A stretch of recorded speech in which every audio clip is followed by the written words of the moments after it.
Judgment time.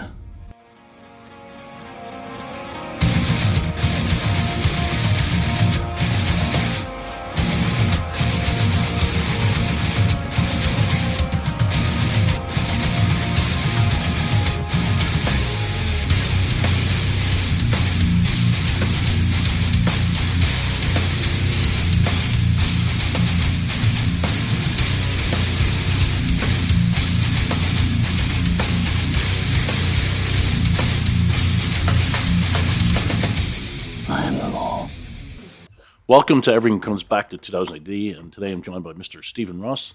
Mr. Rossi, what you want? Oh, a tree of ice cream cones, a cocoa castle for a home, custard cakes, coffee breaks, holiday world to say. Hello from sunny Southern California. I'm Mr. John Burtis.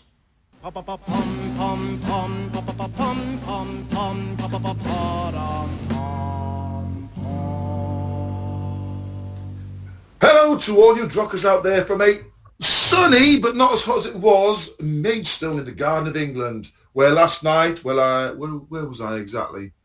Well, I was doing a bit of work, and it pissed down while I was in the building, and when I got back in the lorry, it just finished off the drizzle, but there was lots of water on the road, but it's all dry now, which is good news, because this weekend coming up, I've got the first festival of the fortnight. Woo! We don't get wet on that, do we? Carolyn keeps reminding me we got wet at one of the festivals, and I'm like, I don't remember it. But when I looked at the videos that I took, I went, oh yes, it did rain. But because I live in the times in my mind where everything's sunny and bright, the weather doesn't affect me like the rest of you mere mortals. And talking about things that don't upset me, deaths don't upset me unless they're my friends or my relatives. Let's talk about deaths, baby.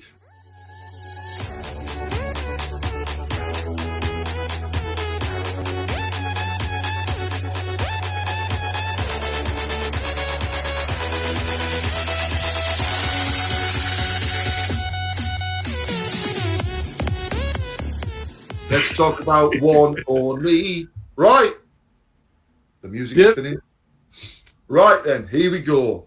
Let's see if you know this one, Mr. Flint. I doubt it, but because you're in the genre, you may know of the person. Steve Benson, age 71, American editorial cartoonist who died from complications from a stroke. And he did... now, where's it at? So that's what I was going to say. He became the cartoonist for the Arizona Republic in 1980, and he also did the political cartoonist for the Arizona Mirror. Yeah, and he's a name. I think he got canned. I think they fired him. Did he? Yeah. Oh, yeah, it's got some controversy down here. Yeah. Yeah, I think he did some cartoon that got him canned. Yeah, he released the cartoon titled Texas Bonfire Traditions. In the cartoon, he compared the 1999 Aggie bonfire collapse to the Waco siege in 93. This prompted negative reactions and criticism from Texas and forced the Arizona Republic to remove the cartoon. Oh, well done, Mr. Rossi. Flint. You see, I knew you might know of the person because he's in that sort of thing. And obviously, when I was reading all the information and he was Arizona, I thought, well, come on. Yeah, he was a cartoonist of the Arizona Republic back when it was actually represented the Republic. That newspaper is such a rag now. They can't. It's gone so far left that I don't know anybody who reads it. Only old people read newspapers, and the guy next door, Bill, the ex-Vietnam vet, he would get the Arizona Republic delivered to him, but I don't know anybody who gets newspapers delivered to them anymore. It's all that generation, people in their 70s or late 60s that get newspapers delivered to them. I don't know anybody. Rusty, did your dad get the newspaper delivered to him, or he doesn't bother? He doesn't bother. He just watches Fox News because they yell at him. And Fox News, like, they know that they're They know their viewer audience is base. to scare old people, just like CNN. But it's funny because like the CNN, I guess they're not as hard as hearing, so because they tend to be a little more.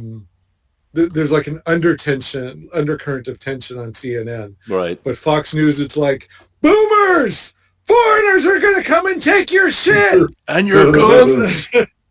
yeah. The only thing And, we're watching on Fox News is Gutfeld. Oh yeah, it's kind of funny. Gutfeld is the funniest but- show. It's like he's the king of late night show. I mean, he's beaten like all the other guys for like what's his name? Steve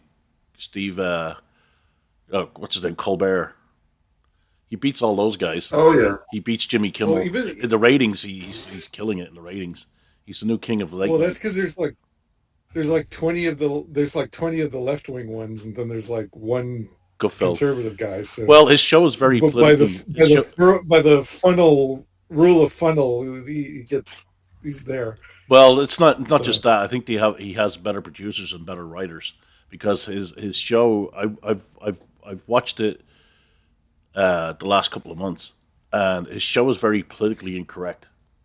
I mean, he'll go there with jokes, and you'll have that bald comedian that looks like Don Rickles' love child, Jim Norton. You've seen Jim Norton's very I I might- love his jokes. See, even though it's conservative and on Fox News, my dad still won't watch a comedy show. So I've really not seen, like, I've seen other Fox News things whenever I go visit him, like just the news. Jim But, like, Norton. Jim Norton isn't a Republican or he isn't a Democrat. He's middle. He's in the middle. Jim Norton, but his humor is very to the bone. Like, I mean, it's very Yeah. close, and he says some funny shit on there. But yeah, I mean, I can see why Gutfeld is beating them all in the ratings because the humor is very political. It's like old school humor, very politically incorrect. No dancing Yeah. around stuff, no dancing around issues. They know exactly where they stand, and it can be really, really funny. And of course, you have like Big Mike jokes in there. You have Right. all Well, that kind of stuff. Like Even, even Laura- some of the jokes are so old. You even have the Richard Gere gerbil jokes now and again. Oh, well, those aren't old. Those are just classics. The there were one time. Who is that guy? Richard. He was on a sitcom. Well, he wasn't a sitcom. I think he was on that one of those dramedy shows about firefighters. He started off as a stand-up comedian. Oh yeah, he did the soup show. Remember? I think the I guy. think it Joel wasn't McHale. wasn't Richard Lewis. It was, No, but it Joel was Richard McHale? something or another. That's what I just said. Joel McHale. Yeah, Joel No, McHale. it wasn't. No, it wasn't Joel No, it was McHale. Richard- I know who it was. No. Dennis Leary. No, it Oh. wasn't Dennis Leary. He usually wore like glasses or sunglasses, short hair, kind of rough complexion. Oh man, not James Woods. Anyway, Rosie O'Donnell. Who? Rosie I O'Donnell. think he passed away. Anyway, we went there. There used to be there is a comedy club near my work called the Ice House, and they used to give us like free tickets. Like they'd come to Romans and give us like I bet 15 you. free I bet you tickets there's no so illegal everybody could aliens go. going to that show. Yeah, I'll bet. Well, I'll bet there's a sharp decline in attendance just because of all the lefties in Pasadena standing up for the immigrant. And you have to be careful. They're just immigrants because nobody's illegal. Anyway, the thing is Well, they're lawbreakers. All right. The point is, this is like we've gone like 4 steps away from whatever the lame joke or thing I was trying to lame point I was trying to make was. So this guy Richard whatever, who is an actor who our listeners probably knows who it is and he's yelling at. He started off as a stand-up comedian, and so way back in the day, the Ice House would give Roman's employees like 15 free tickets comp passes just to promote themselves. And so we went to go see, he was one of the, I think he might have been the headliner. And like, he was one of those guys that doesn't really have like an act. He just sort of interacts with the audience. And he ran out of material. I mean, he fucking ran out of material like half an hour before the end of his set. And this was like the mid 90s, I think it was, when we went to see him. And he started making Milli Vanilli jokes. And it was, I mean, he was just like desperately trying to remember every joke he'd ever told. And some of the material was like so old by that point. It was like, bro, I mean, are you being ironic that is the comedy that this joke is so old that, you know, you're dragging it out of the memory closet or what? So anyway, you were saying before that. I thought. Oh, we're talking about. I thought Benson died already. Well, watch this. We had. Well, I think Richard. What's it? Richard Belzer. Oh my God! You're going way back with that. Richard Belzer. Yes. So he was the comedian, and he wasn't he well on one of those dramedy like. One of those shows that has like 20 people in the cast, and you know they were either firefighters. Anyway, so he was the stand-up. I think he was the headliner. He was in Law and Order. Ran out of jokes. He wasn't in Law and Order. See, yeah, that's nothing to do with firefighters. I know. Well, Where the fuck did you get the firefighter thing from? I don't know. There was one of those guys that was on a firefighter show, and he was on. All those shows have like 20 fucking cast members that you got to keep track of. Yeah, but that's not even the ones on the spin-off shows. Yeah, but I don't know where you got the. We had no way of guessing if you got the wrong fucking genre. Hey, you remember that stand-up comedian that appeared on that space show, Buck Rogers? Oh right. No, I'm sorry. So it was a western called Stagecoach. It's like, what the hell? All right, so I can say, you know what? I had a senior moment, and now I can bring this all back to Fox News, which was the point to begin with. You got to do the weave. How, like Laura Ingraham, even she's like speaking 2 decibels louder than anybody else, and then the commercials are all for AARP and for like medical shit. Yeah, pharmaceuticals bags and yeah. So and if it's brought to you by Pfizer, it's not because they're advertising the product, so they won't report on Pfizer's misdeeds. So there you go. That's Conspiracy Corner. I thought I did think Benson was already. Wait a minute. Wait. Did everybody who died get their time in the sun? No, we only got the one. You only had the one. Yeah, I looked deep inside all the deaths, and that was the only one. Well, the funny thing is, I just said earlier that I thought Benson died a long time ago. Oh. He's another one.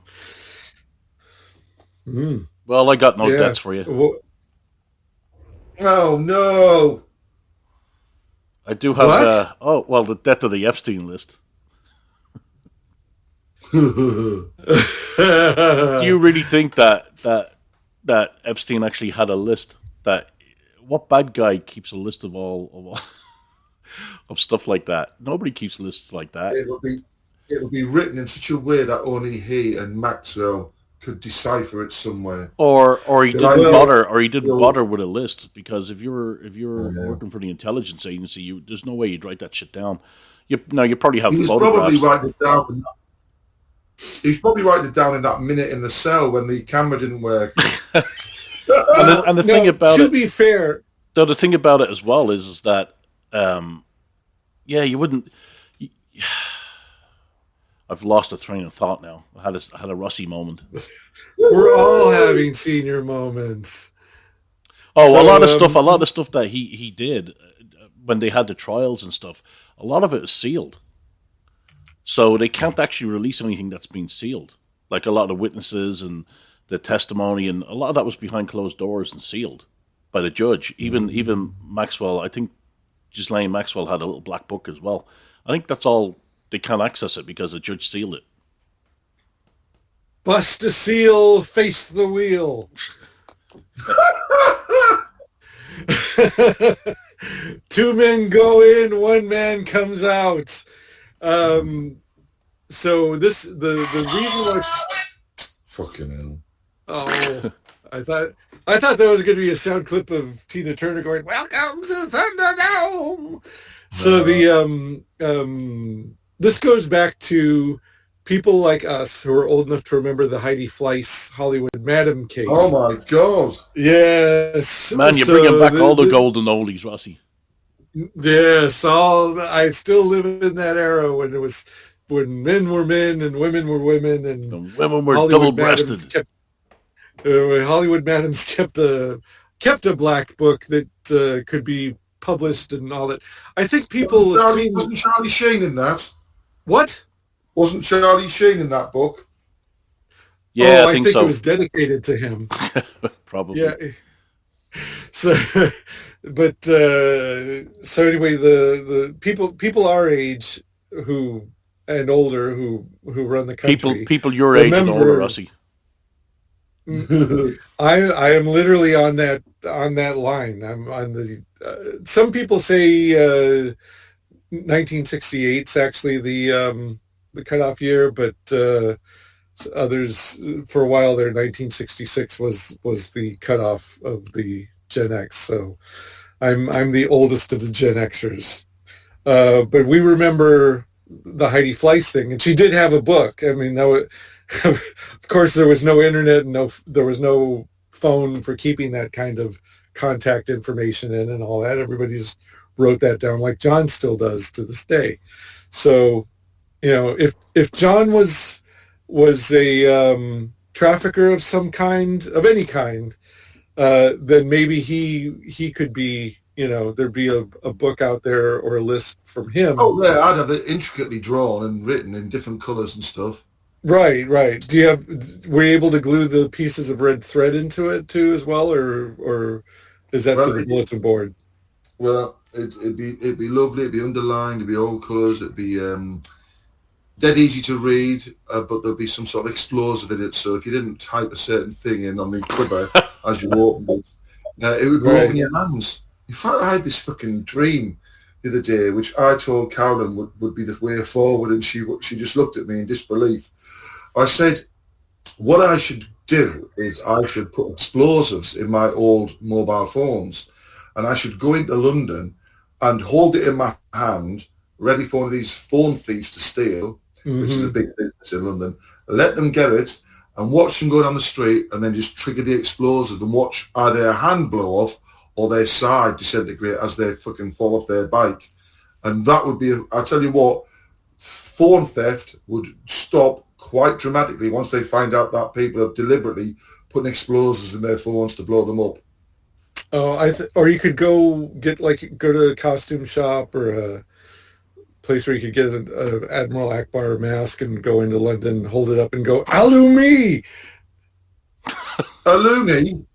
Alu me!" Two words, Alu. You're wearing an Admiral Akbar mask. You say Alu me. Alu me? Yes. Yeah, go on. That's it. That's the joke. What the fuck's Alu me? Haven't you seen those jokes where like somebody dressed up like Jesus goes like, is it something we can't say? Happy birthday to me or whatever and all that. So instead of saying Alu Akbar, you're dressed like in an Admiral Akbar mask. You say Alu me, when and it everybody takes will that run long for to get cover. there, What? when it takes that long to get there, it's not very good. I was expecting you to do some sort of joke. It's not me. You're the one. You're the dullard who didn't get it. So I mean, what? If it was a joke on It's a Trap, like me and Sam did at that fucking restaurant. There's more to Admiral Akbar than It's a Trap. No, there's not. That's all there is to it. It can be in every fucking Star Wars film for the rest of time, and all people would say is, "It's a trap." Oh dear. All right. Anyway, now that we're canceled, Yeah. I forgot. Let's do it. Do you want to do Adventures in Trumpland? Why I don't know. not? I don't know if I have to pee yet. So, well, go ahead. All right, Adventures in Trumpland.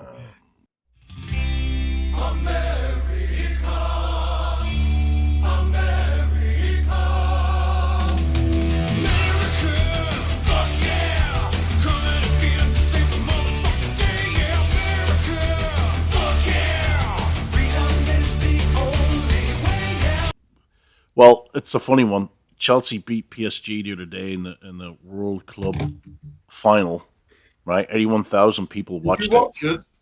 No, but 81,000 my, people were in the stands. It had a good attendance. Oh. Finally, my friend from London, coworker, told me all about it. I yeah. was very happy. And then Trump went on stage to hand the trophy over, or the silverware, and he didn't leave. He was joining in with the players for a few seconds, and then he left.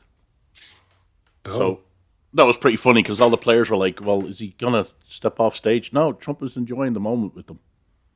But he would, didn't he? Oh, okay. I know we're in Trump land, and so we can still talk about the Epstein list, right? Right. Well, hold on, and then he Oh, okay. this is how good he is at trolling. How he upsets the left. He mentioned that he might strip Rosie O'Donnell of her American citizenship because she's a terrible human being. And the thing is, he can't do that. He obviously can't do that, but he's just trolling. And the amount of people that went berserk over him saying it was hilarious. They just keep taking the bait. I know, they just keep falling in. Any little thing that doesn't even have anything to do with running a government, and they say like, "Oh, it's his character." It's like, so what's the first thing they tell you about dealing with bullies? You don't take the bait.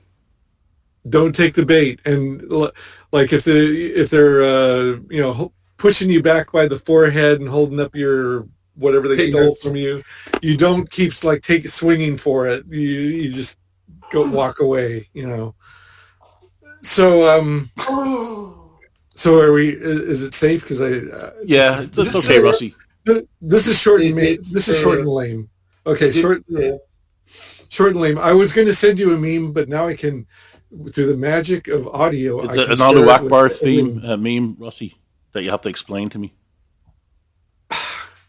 I heard you laughing. You got it. Is it a trap?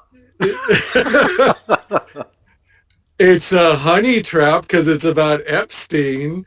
So anyway, God. Yeah, pretty good, right? So the rain is kicking in. Yeah, so anyway, it's going to be a meme. The picture has nothing to do with the text, and it says, "It's crazy that Peanut the squirrel was investigated and raided before anyone on Epstein's client list." Wah, wah.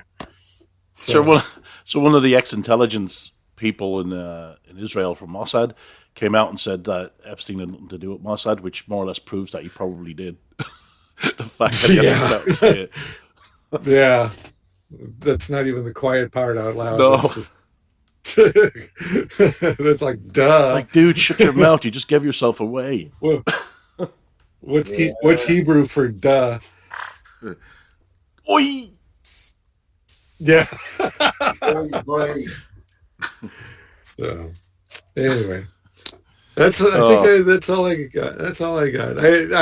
I'm just I'm kind gigolo. Now that I've discovered that Karlin Borisenko woman explaining communism and socialism, it's like all that culture war stuff I used to listen to is kind of like, I get it. It's a lot of those videos were just like addressing a symptom, and she goes right to the problem, and boy does she chew out anybody who gives her shit. she'll be like, take that Jack Probisek conservative talking point and get the fuck out. So, well, here's another thing.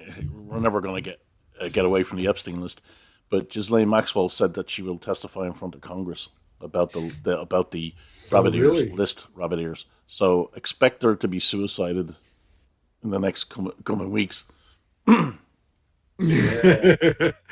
Oh boy. Yeah. I wonder what Hillary's doing right about now. She's already got her disguise all set up, got the fake mustache and everything. Mm-hmm. She'll go in there wearing an Admiral Akbar mask. Yeah. It'll be a trap. So. See, now it's funny. Right. We made it funny. Woo! Oh, good grief. Kickstarter corner.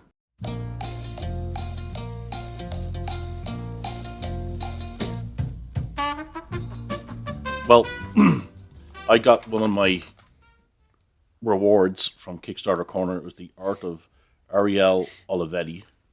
He's a pretty good artist. Yeah. Yeah, that was part of. I think that was part of the deal with the Eduardo Risso book. So one of the perks. So I got that in yesterday, actually. No, not yesterday, Saturday. And you know what's really interesting about it? It had a form in it from Diamond Comic Distributors. So was it a bill? Well, it might have been one of the last things that Diamond sent out before they went kablooey. I'm surprised they even got it at all, but it's a beautiful book. If you don't know who Ariel Olivetti is, he's an artist from, I think he's from Argentina, and he drew a lot of DC stuff in the early part of his career, and then just branched out into Marvel and all. I think he did some Space Ghost covers, and an amazing artist, one of my favorites. So I'm delighted I got that in. Nice. We started work on White Heat issue 4. I sent off 8 pages to Rory. Rory's currently working on, and I'm working on the next Kyla story. And I know that Pete is working on his Space Angel Part 2, Space Angel. And I'm also working on the Supernatural strip for it called Marty the Fine Supernatural Detective. So all right. I think overall this issue is going to be well over 100 pages. Whoa. Dang. Yeah. And if you want to buy copies of White Heat, they're available on Amazon.com, the first 3 issues, and also Amazon UK, and also Amazon New Zealand, Australia. They're on there as well. And the Caretakers and Candy Nasty Tales is up on Amazon now as well, too. So you can read some adult material, funny adult material in the same vein as Viz or Mad Magazine or National Lampoon meets Tales from the Crypt.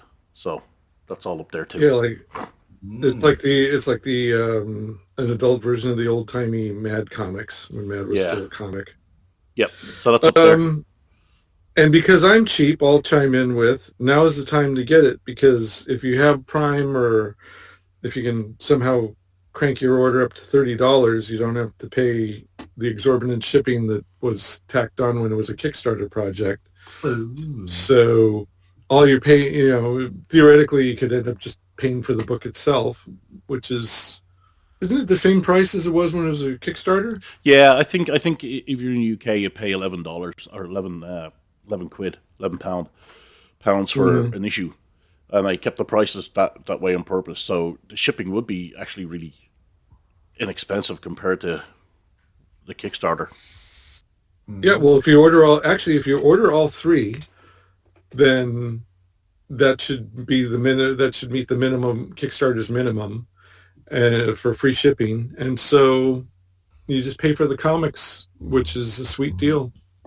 Not that as a bookseller I would encourage anybody to order off of Amazon, but sometimes. Well, Rusty, your book is up on Amazon. I've got a few things up on Amazon, so yes, including White Heat. Way to let me know that. Well, I didn't know you were doing we're on your way doing a new Kyla story already. So yeah, and interesting one. Who might you be asking to write this one? I think I'll be asking me to write it. Oh, okay. I don't know. Maybe we'll see how it goes, Rusty. You'll have to have a look at it first. Yeah. Well, I might be too busy, so we'll see. Yeah, you're busy putting the Caroline Monroe book together. Believe it or not, yeah. Will it be ready? Will me and Carolyn be able to see it when we get across there? Because it'll be finished on the kitchen table. We're ready to be sent out. No, even if I finished it tomorrow, it wouldn't be that fast. But it's good. But the AP, once it gets to the AP guys, I hope they put some effort into it and don't just, I mean, them just cranking out something production-wise is usually excellent. I mean, they have templates and whatnot, can kind of do it in their sleep. But I really hope that they take some extra care on this one. Well, aren't you overseeing it because you're the one who put all the money into it? Well, that's also part of the. I hope so. Let's put it that way. What? You hope you're not in charge of your own project. That's part of the anxiety is that I hope that I'll have some say, because once you turn something in with them, I don't want to get into it. They're a bunch of great guys, and since I'm sitting in on the Monday meetings, I probably will have more say than if I had just. Part of the fallout for me taking so long is that they let me come on their weekly Zoom meeting, one of their weekly Zoom meetings, to state my case, and then I ended up being valuable enough that, and not a problem for them, like taking over the meeting or making jokes or whatever. It treated like a real business thing. So they let me come on every week now, and so I can participate in a business-like manner, which is how some of the things opportunities like your and whatnot have come to be. So I'm hoping that doing that, I will have more say in the production of the book than I would have if I had just sent them a WeTransfer with all of the files and let them go to it. Does that make sense? Well, yeah, but if you're you should have the book already put together for them to just make it printable. Well, no, I mean, if I send them part of the thing is, like, I want to do as much as I can on my end to do that. So I'm going to label the files, like, this is for the Golden Voyage of Sinbad section, this is for the Star Crash section, this is for the Spy Who Loved Me section, and try to make it as understandable, like, even if you just, like, open the WeTransfer. You wouldn't send it to them. So you wouldn't send it to them as a massive PDF where it has front cover, inside front cover, page 1, page 2. No, inside because back cover, back cover. No, because they're going to be they're way better at that than I would be. Rossi, that's really good. That's the easiest thing to do. Well, but I'm not sure I don't even know if they know what size it's going to be, because part of the thing is I ended up with much more artwork than I think they originally thought we were going to need. And I think some of the pages are going to need to be full size, and I think there's some that are interesting and I definitely want to include, but they would probably be better off on a 4-page. All right. And who would be better tasked to do that, you or them? Oh, them. What? You wouldn't be able to tell which piece of artwork that you like, because you know the subject matter so well. You're going to let them handle it instead of you. Well, I'm going to see if I can set some time aside with Brian, because he's like, after the Zoom meeting, Brian Denham's like the editor-in-chief, right? And he's taken me aside and we've had some long chats, and he was showing me like how he put together Planet Comics and some of his artwork, and some of his AI artwork. That was there was much more Brian Denham artwork than there was any AI involved with that, and he hasn't done any of that since they got dragged over the rocks for that and whatever else this week. Well, Ben still posts stuff like that though. Ben's gonna ban. Ben's gonna ban. So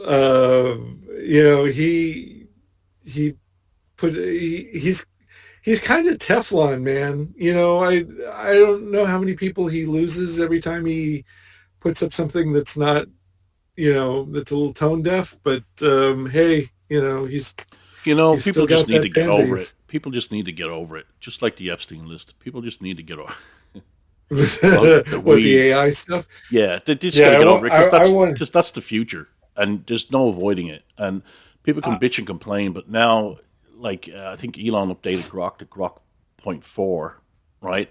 And this thing, I mean, you Mhm. could feed it all your medical information, and I'll tell you exactly better than what a doctor would what's going on with you, and what you should take and what you shouldn't take, all this kind of stuff. And that's AI working, right? So the people that bitch about AI in artwork, you're probably already using stuff on your phone or when you go into like a store that's already there's some AI behind it. So quit your fucking bitching and move on. Well, they're. I think that they're fine with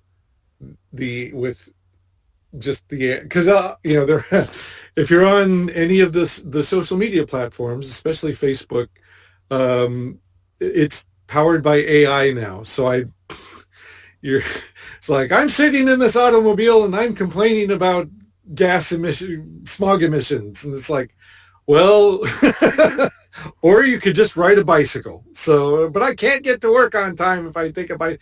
Well, you can have one, you can have the other. It's like you artists say you can have it cheap or you can have it fast, or you can have it done right, but you can't have all three, So, um, anyway, yeah, to get off the subject as quickly as possible, I think the thing that spooks most people is the generative stuff and not so much the research and whatever stuff. But But I know it's people who still don't taken like. from different sources though.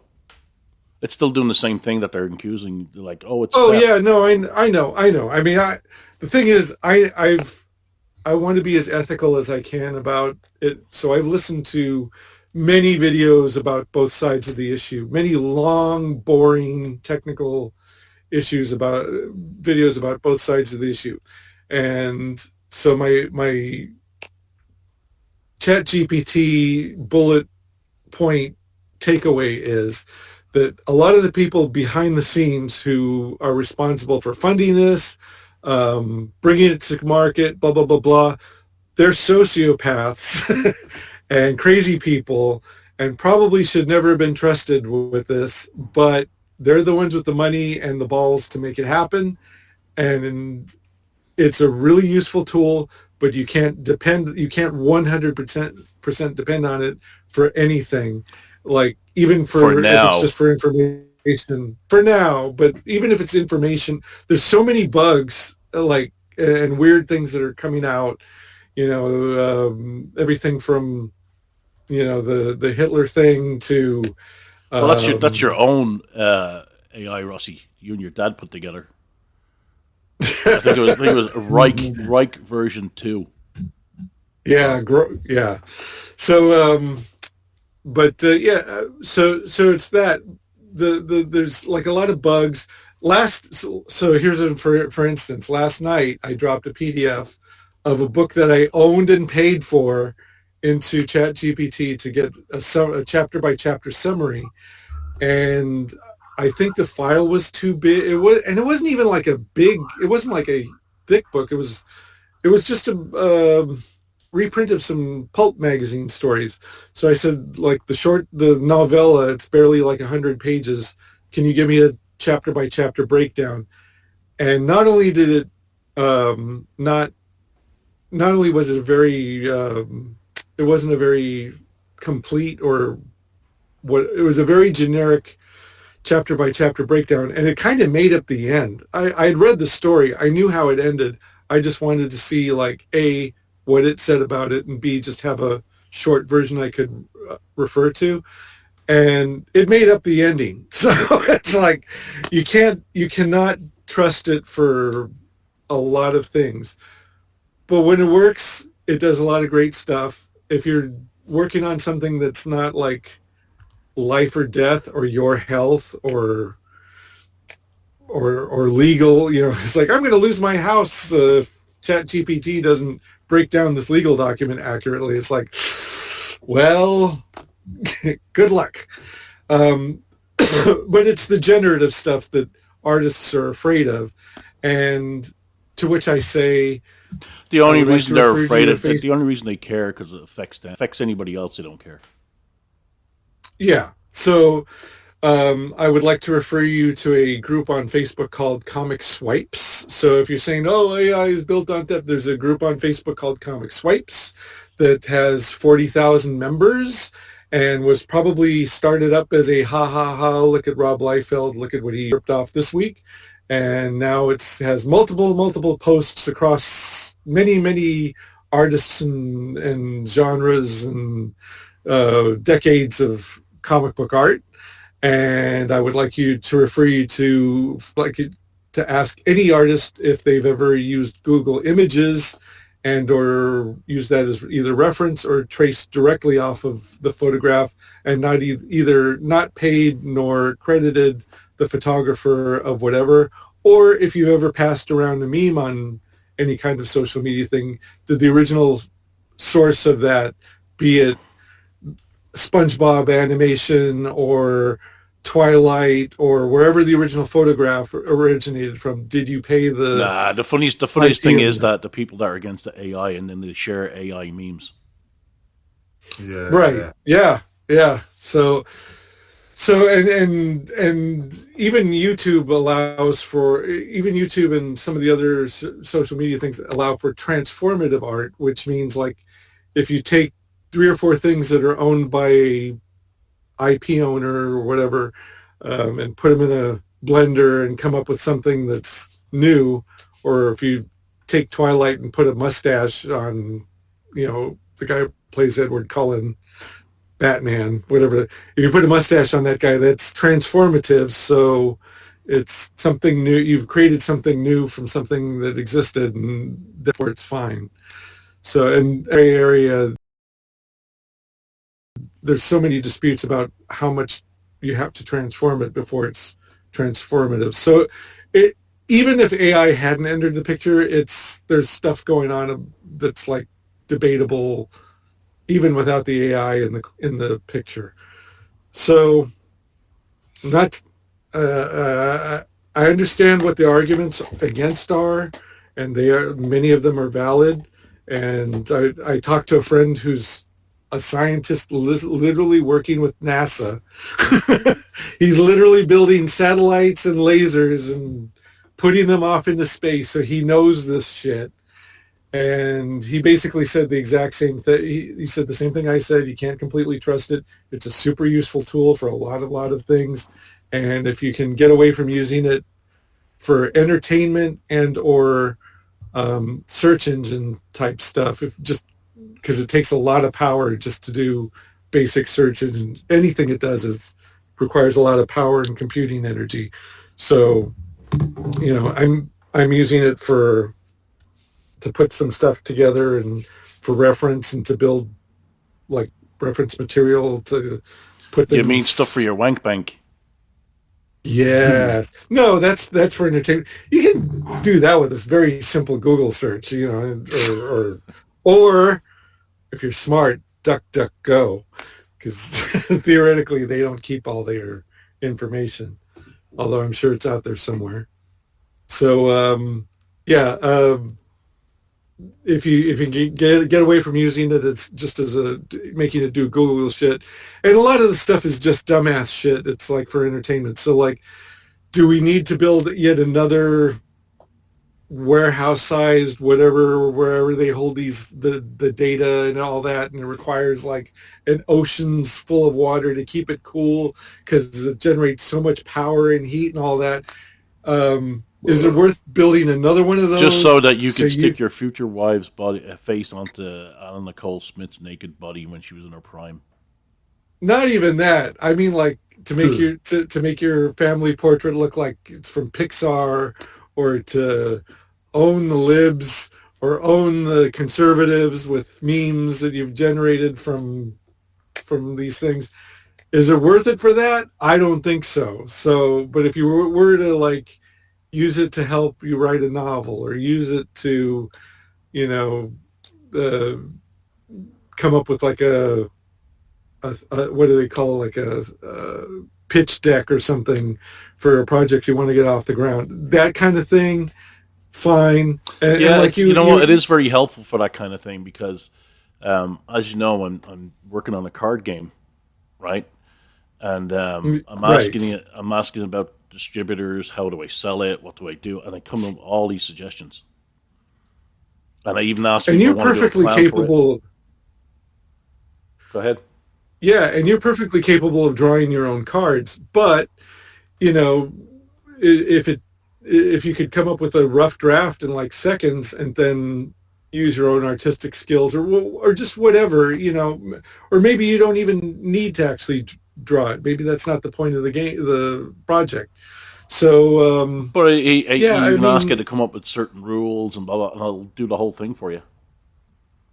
Right, and there's you have to go in like it's like what you said. You have to go in and tweak it and make sure everything looks right. And there are a lot of projects out there that like may require artwork, but don't exist because the person with the idea doesn't have the money. Like if you're Random House and you're using AI to make book covers, that's kind of bullshit because they've got the money, they've got the resources, and they've got a whole bunch of people who are. That's their job, is to create the artwork that, you know, decorates the book covers and do the interior, you know, the production people. Like, you know, there's a human guy at AP or there's 2 or 3 human guys at Antarctic Press that do that kind of thing. That's their job. And I wouldn't want to just dump all the files in AI and tell it what to do. They're going to do a much more creative job than that. And that's a small publisher. But like if it's a single person and you've got an idea and it's like, I need artwork for this, but I don't have the 3 months to find somebody and to go through 3 fucking artists because 2 of the artists, one of them got sick and then their girlfriend left them and blah, blah, blah, blah, and all the other things that I've had to go through that takes a project that should take 3 weeks becomes a 3-year thing. You know, it's just like an idea. Just pop the idea into the thing. It generates the image, and then you can show it to a real artist and have them go like, "Hey, this is the vibe I'm going for. Work your magic to make it better." Or maybe that image is just enough because the project doesn't really need the art. The project isn't about the artwork; it's about the idea. You know, it's like I'm actually in a band and I need a thumbnail for my band. So I can put it up on iTunes or did you actually see that? Did you see that somebody did that? They created a fake band, and they had. I saw a whole video. Yeah, I saw a whole video about how that was probably done. And the thing is, they got millions of followers on Instagram or TikTok. And here's the thing. Now, when you look at it, we can tell it's AI, but the normal everyday Joe Soap out there can't. They just can't. Right. So to me, it was a dead giveaway. The colors and the hue and the way the characters look. Yeah, I could tell it was AI, but most people can't. But it suckered a lot of people, and I mean, people start following their music. Yeah, and there's going to be that'll be like the first one. To be honest, I've heard. So okay, so how can I put this so it doesn't make things worse? Some months ago, Ben Dunn did he did some just as a thought experiment. He did something wrong. Yes, well, in the eyes of some, he posted this online, so you know it's like not going to be. It's not like there's any kind of secret, but he went to, I think it was Suno, one of those ones that generate a song based on your prompt, right? You don't even you can put your own lyrics in, but you can just say Tomorrow Girl is like a brief description, and it'll do this whole song for you. It'll do all the lyrics. It'll do the song, do the lyrics, do the singing, do the band, everything. That's what I did for Grandma's in the Well. Right. So you know, and the song. I wrote my song.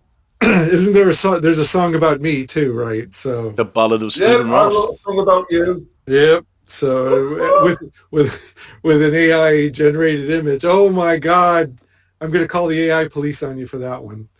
So anyway, so he did it, and it's like, it's a girl singer and it sounds like a AI generated theme song for a CW show.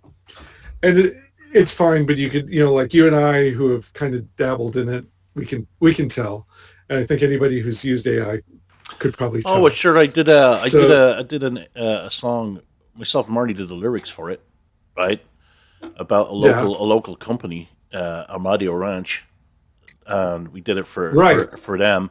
And I sent it to the owner of Armadio Ranch, Eric, who we're friends with, and he absolutely loved it. And Christine, his wife, was like all choked up about it, that there was a song out there about their ranch and about thing. And then he posted it on his company website or his Facebook page, and the amount of people that like were loving it and felt touched by it was unbelievable. And yet they say AI is soulless. Yeah, well, I mean, if you want to do it for your, a song for your mom's birthday or somebody's wedding anniversary, yes. If you want to make fun of your friends, troll your buddies. Yeah, we did. John did that. John did the Galaxy's Greatest song on there. Yes, troll a formerly Galaxy's Greatest comic. All of those things.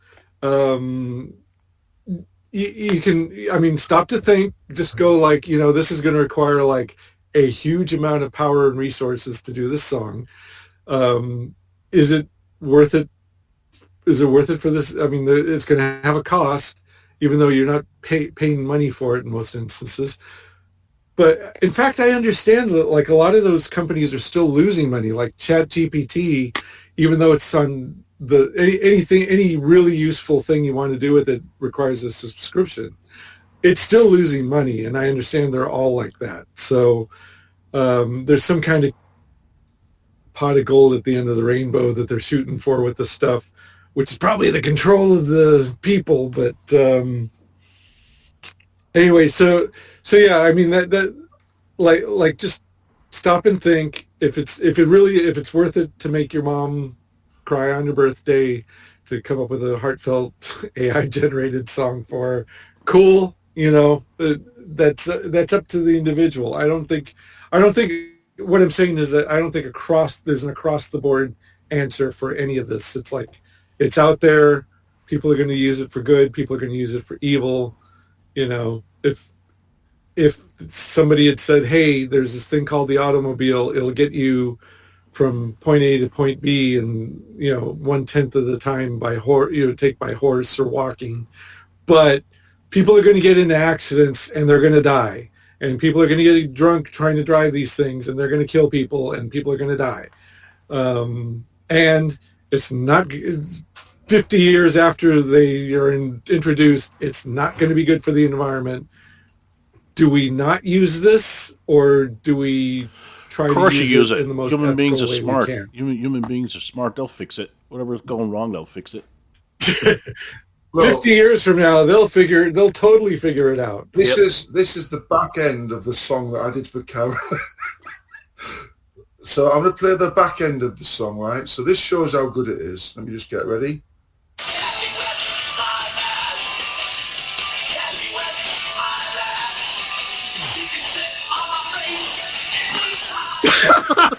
It literally is the back end. She can sit on my face anytime. Who doesn't like a 69? Monty Python, eat your heart out. I played that with Carolyn and she just rolled her eyes. I said, I'll send it to you. You can play it to your friends at work. It was a lot worse earlier on. Poor Carol. She must have like a facial tic or strained eyes from looking at you with disbelief, or rolling her eyes, or all the shit that she puts up with. She dreads what we're going to go up to when we get... She dreads what we're going to go up to when we start talking, when we're out there with you two. Tell her she can have her choice between sombrero or luchador mask when she gets here. Oh dear. So anyway, so also the thing I was going to say about the music, for example, well, like you said about the band, just the images, you can tell that they're AI because there's like now the more there is out there, the more you can tell like the look. And the same thing with the music. It's like, so Ben put out this song. It sounded like a CW theme to a Supergirl-ish Tomorrow Girl show. And I have heard, since that, he did that months ago, I have heard other songs that have the same beat and the same, I don't know enough about music, but I'm going to say like chord. It sounds like it's the same chords and melodies, and they're kind of, it sounds like a lot of them are taken from the same pool, which again, like you said, most people won't care. And people who really know how to prompt can probably figure a way to get away from that. So it'll sound less and less, common. When this is such a lame allegory, but you wouldn't expect less from me. When I first heard "Jump" by Van Halen, that keyboard, the synthesizer riff at the beginning, happens. I thought, what did they do? Was the synthesizer just delivered it on their doorstep? They opened the box, took the bubble wrap off, plugged it in, and started playing it? Because it sounded like there was no effort made to program it or find an interesting synth sound out of it. I mean, by that point, Giorgio Moroder was like 10 years in the past, and he was already doing more interesting stuff than that buzzy synth riff from Jump. And so to me, that's the difference between people who just out of the box put in a prompt into the AI, mom's birthday is coming, telling her how much I love her, and you come up with a song that sounds like 100 other songs like it, or somebody who goes really into the weeds. Because there are some things on Instagram that are the short little reels that are doing like 90-minute clips that either tell a story or it's like a theme. Like there's a steampunk horror one, and there's one called Gossip Goblin that's like, had that been a Hollywood movie, creating it with CGI. Well, I find it amazing, the ones that they do, like this. You're going back in time where you have the Roman guy in the middle of the Colosseum doing a reporter thing, Yeah. or when the British are invading, or the War of Independence, where you have a guy for an English soldier talking about like, oh, how these colonists are upstarts and blah blah blah, and then like it's a man about town kind of. They're amazing. Yeah. Some of them. It's funny because like a few of them, once something seems to be successful, there's a lot of imitators. Like I did watch a video where they were complaining about the Yeti vlogs. I don't know if you've seen those, but it's basically like it's a Bigfoot and he's got like his phone on the selfie stick and he's walking around talking. And the first few of those were kind of funny, and then there was like more of them, and now they seem to be generated by AI, but that's no different. But the thing that's because everybody jumps on the bandwagon because it's popular, and it's the same on Instagram where you see some guy who does a skit, and because it's so popular, other people are copying it. They're stealing it for themselves. Right. So it's no right. It's no different, dude. You're complaining about AI, but you just stole this guy's skit. Yeah, I think it's not the AI, it's the creativity or lack thereof of the people using it. Right. So, and the nature of social media where everybody's like, okay, that guy got 1 million clicks, I can settle for 20,000 doing a bad imitation of it. So, but there's one called, I think it's just called Orange Cat, and there's like a number like 518 or something. And then the @ has like a Chinese name. So I think they're done in China because there's generally like not a lot of talking, and if there is, it's AI generated overdubbed dialogue. But there's a series of things about this anthropomorphic orange cat. What will happen is like some terrible thing will happen, like a kid will fall down a well, or somebody gets in trouble, or a dog gets in some kind of a humanoid dog is bullied at school or whatever, and then this orange cat is doing something like fishing or laundry or whatever. Oh, have you seen the ones of the cats that are doing Olympic diving? Yes. Yeah, I mean, I was thinking but of getting a Star Wars character, and have him walk into a crowd and go, "Aloo me." So you'll get a lot of hits. yes, yeah. See, you wouldn't even have to buy the mask, and that would put the mask. That was much better than your version, Rossi. Yeah, well, that's because we've polished it now. So yeah, see, but then the AI is putting people who sell masks out, and the people who make them, all those Chinese people that make Admiral Akbar masks. Wish is going to get us a hit because now you don't have to buy a Akbar mask for your Instagram stuff. So I can see where the economics of it are going to damage people, but there's a couple of them that are also just, I mean, there's a lot of funny stuff out there, but then there's some stuff that's like really cool too. There was a Gossip Goblins one. It's like a fantasy weird history thing. There's one called Club Cranium that I think is based mostly on Facebook. That's like weird steampunk Tim Burton-y type of stuff. And the Gossip Goblins kind of like telling us a long story, an epic long story. Club Cranium's just kind of like they'll pick a theme and do a bunch of weird like black and white images from that, like a cross between a fever dream and Victorian photographs. So people are, I mean, they're experimenting with it. Some of it's pretty cool. A lot of it's lame. But hey, Hollywood just kind of like shot itself in the foot by spending so fucking much money on movies and then making movies people didn't want to see, and then trying to get like 70, 80-year-old actors to recreate the action roles that they did when they were in their 20s and their 30s, and just doing all this shit no one wants to see. And then meanwhile, people experimenting with AI are getting hits. That Real Short thing is, that app has like little 90-minute clip serials that basically add up to Tubi type movies. People are watching those in the millions. People will find some way to entertain themselves. They don't have to spend $20+ to see a movie in the theater, unless it's something they want to see, like obviously F1. I guess I don't know how Superman's doing, and we'll talk about that when we talk about movies. I think it's at 225 million. Is that what it needed to be? Because they spent like a no, they spent around with the budget and with the advertising budget and everything else. They spent around 375 million or 375 to 400 million. Okay.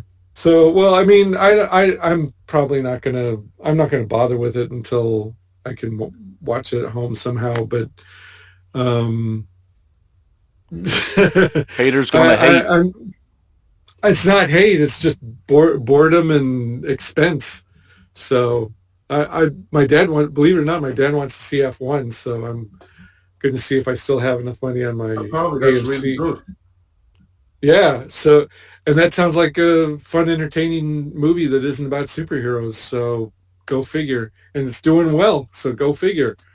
So I think people still want to go see movies, but to keep cranking out the stuff that you've been cranking out and then double down and saying like, oh, well, you're just a hater because you didn't like what we did. And it's like, well, or maybe what you did was lame.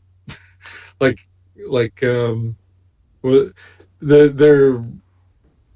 I don't want to get into, because it's one of those hot subjects. It's not worth the air that's already been given to it. But the latest Pixar movie didn't do well. And then there was an article that came out because it was shit. There was an article that came out that said, well, there was an original version of that was a little more gay coded, and Disney and Pixar said no, and that would have been the better version that, according to the people who they interviewed, would have done a lot better than the one that came out. And I'm kind of like, I kind of find that hard to believe. But having said all of those things, the movie that apparently people did want to see was K-pop Demon Hunters, because everybody I've spoken to at work who are absolutely the target audience for that, because they're either K-pop fans, or they like Sailor Moon, or they like anime, or they like Spider-Verse type of CG animation, or they like girly girl, Monster High, Bratz doll kind of characters. Most of the people I'm surrounded with by people who are part of that age group and demographic and interest level, and they fucking love it to a one. So you can, and everybody who worked. Well, I'll tell you what. Let's Talk about movies and TV then. Let's go into okay. We were on Kickstarter corner before we got on this. Yeah. The only thing I have is I got the Andrew Sawyer's book, and if he's listening, I took some awesome pictures, and I'll be posting them up on Facebook. And it's an awesome book and a bargain at twice the price. And everybody should get one. And everybody's seen it like 1,000 times on Facebook by now. I tell you what. I seen the cover for the 2008 annual by Bisley. Fair play to Andrew Sawyer because he looks more authentic Bisley than Bisley does. Yeah, he's out Bisley right now. So, yep. And also, okay, so since we're talking about slightly unethical things on both ends, on Burtis Prime, the comic book site that I may or may not look at every once in a while, Maddie by suicide encourager Alex DeCampi and Rogue Trooper director Duncan Jones is up there. So all those people who had to wait for Alex DeCampi to chew them out for complaining that she was taking forever to get it out to them, and that it was in stores before some of the Kickstarter people. Yeah, that's never good. And then she lashed out because she got called out for that stuff. It's there. So if you were wondering what it looked like, this controversy from 2 years ago now, it's there. And man, oh man, oh Shevitz, it's it's several different artists, and I guess they're telling this one story, and each one gets a chapter. Some of the artwork is wildly inconsistent because the main character goes from looking like a skinny Alex DeCampi avatar to a kind of manly Judge Manderson looking character in some of the chapters. But there are a lot of the chapters, the artwork is really, really, really, really, really good. But what is that really, really, really, really good artist drawing? People sitting in restaurants talking. People standing around talking. People sitting somewhere else, people in cars talking. So, but it's the future, so there's future things in there. So, yeah, I feel sorry for anybody who in good faith ordered that thing. and that's why I use that website, because if I had paid, I didn't get to see There's that. No way in hell you're buying any. There's no way in hell you're buying any of her books. I never liked her. I never liked her or her work. By the time that became available, I never liked her or her work enough to invest any money in any project she did. I was just curious to see how this one played out, because it was a little controversial for a while. And oh my God. So, because it cost so much, I think it was like $50 before. God. And it was $50 on Kickstarter. And I think there's like a cheaper retail store version available. And by now there may be a paperback. I don't know. But if you pay even at $20, which would be like the rock bottom price for a paperback of this story, is like so not worth it. And it's the same problem with 2000 AD, where like 90% of the artwork, there's nothing wrong with. It's excellent. It's just what the artist has been given to draw is they're just struggling to make people standing around or sitting around eating interesting.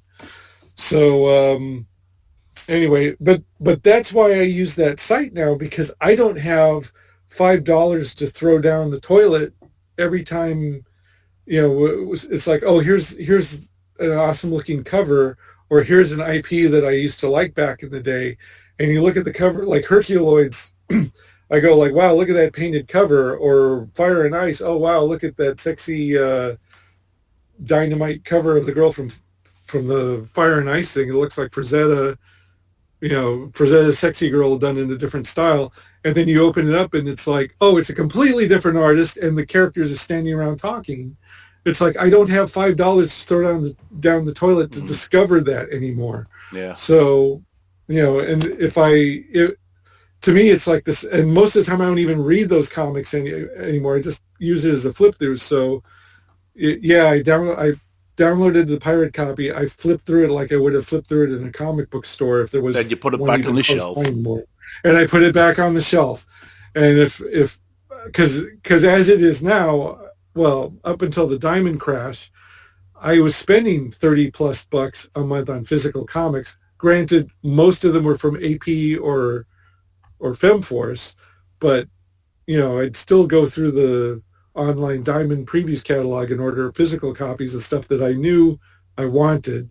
So it's not like I don't buy any physical copies, but now because of the thing, now because of the Diamond thing, it's kind of like, so, and I don't think I'm going to be. I think I'm probably not going to be the only one. So anyway, well, comic books have gotten expensive to make it like a weekly habit. Yeah. I mean, it was cheap, pulp, fun entertainment for up until like the 2000s, and then Ben Dunn did it again with Ben Dunn. He did a breakdown of what it costs to make a comic book, and given what he said, $5 is not unreasonable, but that just means that you really have to give the reader a lot for that $5. And I mean, there's the expense of making the comic and the printing and the production, blah blah blah blah. Pay the writer, pay the artist, pay the creators, blah blah blah. But what they're given to do and what they give back as far as entertainment value has to be a lot more than people sitting around in restaurants eating, because you can watch that shit on Netflix for a nominal subscription fee. But so anyway, that became like another rant. Okie dokie. You want to talk about movies and TV? Yes, John. What did you see? You've been quiet. He's making Kaz's tea in the background. What have you seen, Rossi? We saw. Oh, did I say we saw Ballerina last time? I was kind of. Yeah, I think you mentioned Ballerina last time. I saw Ballerina, and I don't think I got together with my dad on Thursday, so that may have been it, movie-wise. I started to watch Iron Sky: The Coming Race, and I just couldn't get through it. It's not the second one. It's not the second one. Yes. Yeah, I've seen both of them. I've seen both of them too. I'd seen The Coming Race before, and remembered not liking it, and I didn't remember why. And I'm working on a Hollow Earth project, and I wanted to see how they handled it.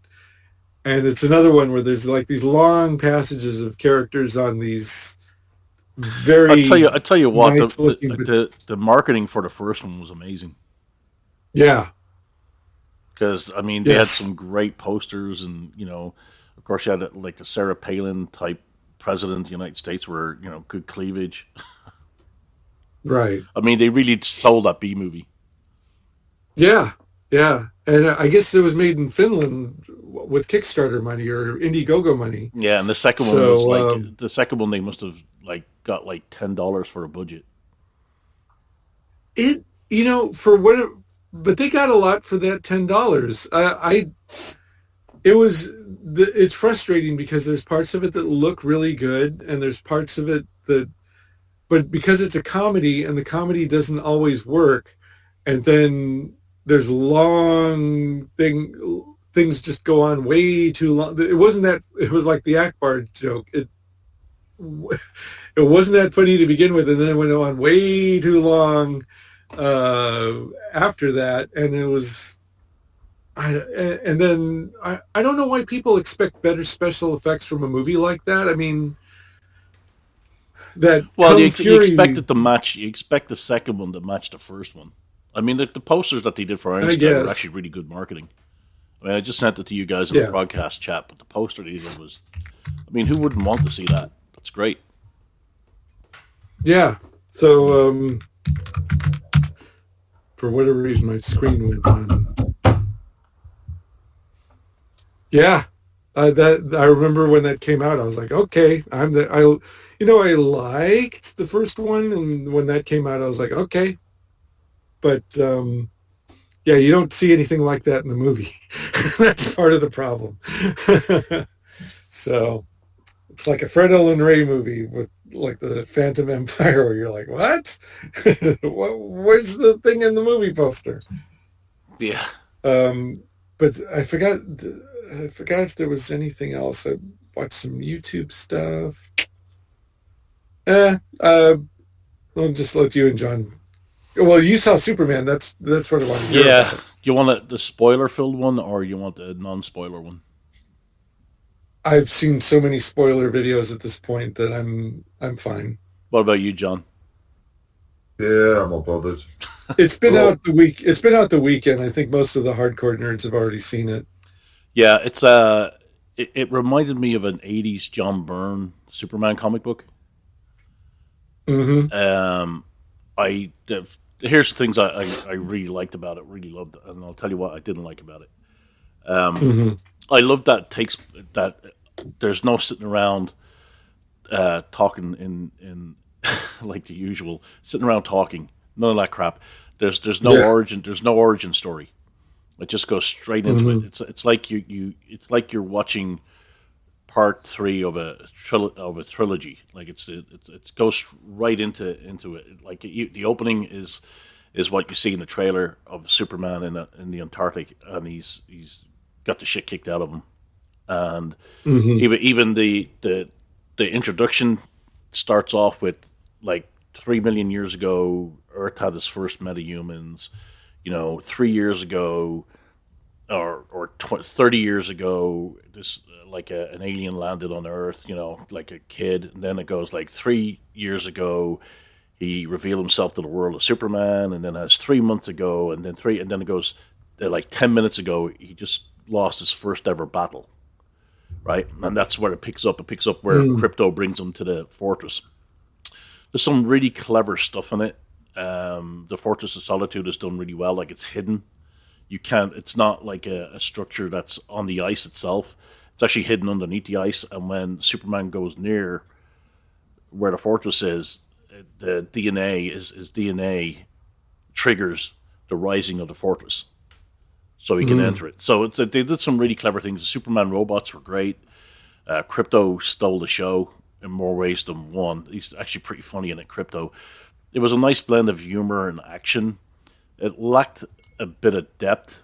That Did Crypto get him to invest in Bitcoin? Or it lacked a bit of the Cavell or Snyderverse is very serious, very grounded. This looked like the Superman animated adventures, a live action. So it lacked a bit of depth to it. Some of the CG was dodgy. The CG of Metamorpho's kid, it's like straight out of a video game. Now, it didn't bother you that much because it fit the whole look of the movie. They had some really clever stuff in it, really funny stuff. Lex Luthor was played really well. He'd been studying Superman for the last 3 years, so he knows his every move. So the thing that Gunn did in Guardians of the Galaxy, remember when they're playing a video game going after Chris Pratt? Who was it? The Queen with Adam Warlock, and they're playing. Remember, they're all playing a video game with all these clones. He uses something similar in Superman, where he has this Ultraman character, and he's feeding information into Ultraman's head, Like he's feeding him moves to beat, because he's been watching Superman for the last 3 years. He knows what way he's going to hit, what he's going to move. Oh, is that when he's saying something like Team 7? Yeah. Yeah, U7, U8, right. like T10. He has all these moves. So that's how he's able to beat Superman, because he's been studying him. Right. And that reminded me of that bit in Guardians of the Galaxy. Now, there was one dead giveaway in it that I saw coming miles away, simply because they had this, the superhuman of Barovia or something, right? And a big metal suit. And when the metal suit lands and the person gets out, he's covered from head to toe, masked. You can't see who it is. I'm like, why would they have a character like that unless that's a Superman clone, right? So there's a big spoiler, right? So that's how. Oh, you ruined it now. Yeah, because when Lex goes to when they find out where the fortress is, the engineer, who was a Warren Ellis creation, she says, "How are we going to get in?" He says, "Oh, don't worry about it. I've sorted that problem a long time ago." And as they walk towards it, the fortress comes up. The fortress can only be triggered by Superman's DNA. So that was like, oh, of course, that's the Superman clone. Ultraman is a Superman clone. It was a pretty obvious. If you're a DC fan or something like that, you read it straight away. That's to normies out there that don't know any Superman lore or anything like that. That'll probably be a surprise to them. But it was so obvious to me. I'll just hate it even more. Yeah, it was so obvious, because even in the last quarter of the movie, when he rips off the mask and you see it's actually a clone of Superman, but he's a kind of a dumb clone. You can't. The cloning process wasn't perfect, so he has to be told what to do, or he hasn't got really a mind of his own. So there's some really good stuff in it. They had Bradley Cooper as Jor-El, which I'm looking at and going, oh my god, why is that this big fucking put him in every... Anyway, he's Jor-El, and there's a message. When Superman crash landed on Earth, it half the message got kind of distorted, so you can only really hear the first half, where he's talking about Superman, Kal-El being on Earth, and how he could be a strong, and he can be a vision, he can be like everything, he be the hero and all this kind of stuff, right? So the second part of the message, Lex Luthor is able to decipher, and it's basically saying that Jor-El is saying that Superman can actually run Earth. He can be its leader, and if anybody gets in his way, crush them. Basically, be a dictator and be evil, kind of thing, right? So that's the second half of the message. And that's broadcast all around the world, and of course, everybody sees Superman as like, oh my god, he's gonna rule the earth, and he's a danger, and blah blah blah. There's the end of it. I'll tell you the end. Is this everybody around the world standing in open plazas looking up at skyscrapers with videos projected on the sides of the buildings? No, they didn't do that. I tell you what, Metropolis would be a terrible place to live in, because of all the stuff that happens in the space of like 2 hours to Metropolis. You're like, why the fuck would you live there? You're better off going to Gotham and getting mugged every night instead of staying in Metropolis. But a building will fall on you. yeah. He captured the whole essence of Superman, where he very much trusts everybody he comes across. Like he believes in people. He believes in the good of humanity. So there's no... He did capture the essence of Superman perfectly. Like even when Lex takes Krypto, and Lois Lane says to him, where are you going? So I'll have to go get the dog. And she said, it's a dog. And he goes, yeah, but I have to go get the dog. I can't leave him because he's alone. So there's some stuff like that in there that is very Superman, very the core Superman. He's not going to leave the dog in the hands of Lex Luthor. So since you had issues with your dog, were you kind of like choked up by that? No, because there's a different kind of dog. If it had to look like Rooney, it'd be different. But the end, I think he did something at the end with Lex Luthor that reminded me of Loki and the Hulk in the Avengers movie, when Loki starts to go on a rant and the Hulk just grabs him and just bashes him. Right? There's something similar at the end where Lex Luthor is going on a big rampage and Krypto just grabs his arm and just starts bouncing him around the room. That's really funny. But it did remind me that he stole that. He stole that from the Avengers movie. But you can't blame Crypto because Crypto was being experimented on by Lex. The Metamorpho was done really well. Nathan Fillion as Green Lantern was pretty funny. Mr. Terrific is probably the coolest guy in the movie. He's very matter of fact. Hawk Girl was a bit annoying because she had to do the screech like a hawk when she'd go into battle. That was kind of like, oh my god, really? Peacemaker makes his appearance. Is it that hawk sound that they use? Go say that again. Terrific. Is Mr. Terrific the black bloke? Yeah, he's pretty cool. He's pretty cool. They revamped him back in the early 2000s, I think, because he was kind of like a silly character, and then they redid him. So the costume that he wears is very much comic book costume. Yeah, he's like DC's version of Mr. Fantastic. Like he's that genius level. No. Yeah, and he's the one that helps repair the Pocket Universe thing. Yeah, so some clever stuff in it, some funny stuff, but it lacked a bit of depth that the Man of Steel had. And you can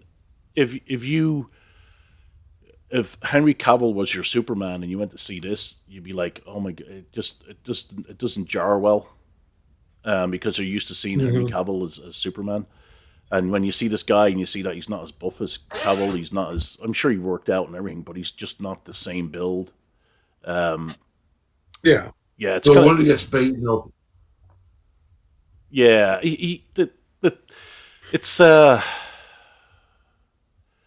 Yeah, it's just... It's a good movie. I enjoyed it. I never thought I'd see a lot of the Superman mythology on screen. Like Crypto, Supergirl. Supergirl appears at the end. She was out partying the whole time, like on different planets. She was partying on planets with a red sun because that's the only the red sun will allow her to drink and get drunk, but she can't do that on Earth because of the yellow sun.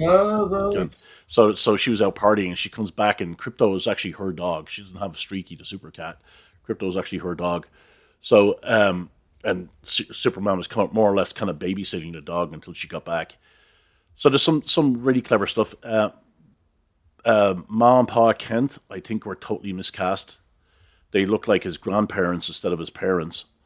And the guy that they got to play Pa Kent, they did this thing where they show home videos, and all they did was just slap a wig on him.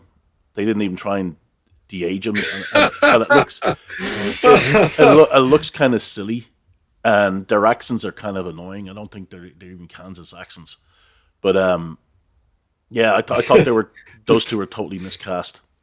Spend $200 million on the movie, and it looks like a really bad hair dye wig.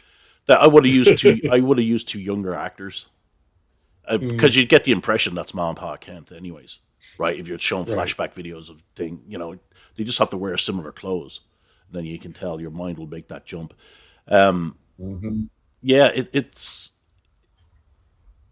promising, but I think Man of Steel made $217 million on its debut, and this one only made $225, and they're calling it a hit. I think they put more advertising into this one than they did with Man of Steel, so it'll be interesting to see if it's going to be the powerhouse it's supposed to be. I mean, I as a Superman fan, I loved it, but normal everyday Joe soaps, I don't know what they would think of it. Well, apparently, if they don't like it, they're racist and hateful. Well, that's the thing that all these right-wing influencers are saying. Oh, he's saying truth, justice, and the whatever. He's not American. He's not blah blah blah. I'm like, dude, you didn't even fucking watch the movie. There's nothing like that at all in that movie. There's nothing woke or anything in the Superman movie. It's just a good fun movie. Now, 2 hours and 9 minutes might be a bit too long for some people, but there seems to be the sense of danger in it was kind of ramped up, and it was good to see that Superman.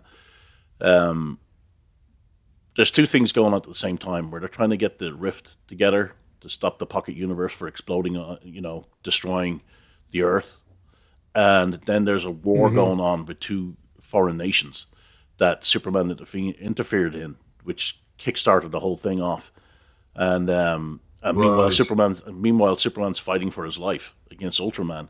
So you can only do one thing at a time. So the Justice Gang, who Hal Jordan calls his team, they deal with one issue while Superman deals with the other. So it shows that, Superman can't do everything all on his own, which is kind of good. Yeah, there was some really funny moments in it. Especially, I did like how evil Lex is. That he even has his ex-girlfriend consigned to the Pocket Universe in a cell. So yeah, well, it was good. maybe Jeff Bezos thought he was going to have Lauren Sanchez in a Pocket Universe when he sent off into space. I mean, Catherine Grant was well cast. Steve was well cast. Jimmy Olsen was well cast.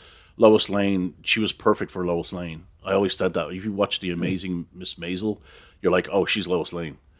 She was perfectly cast.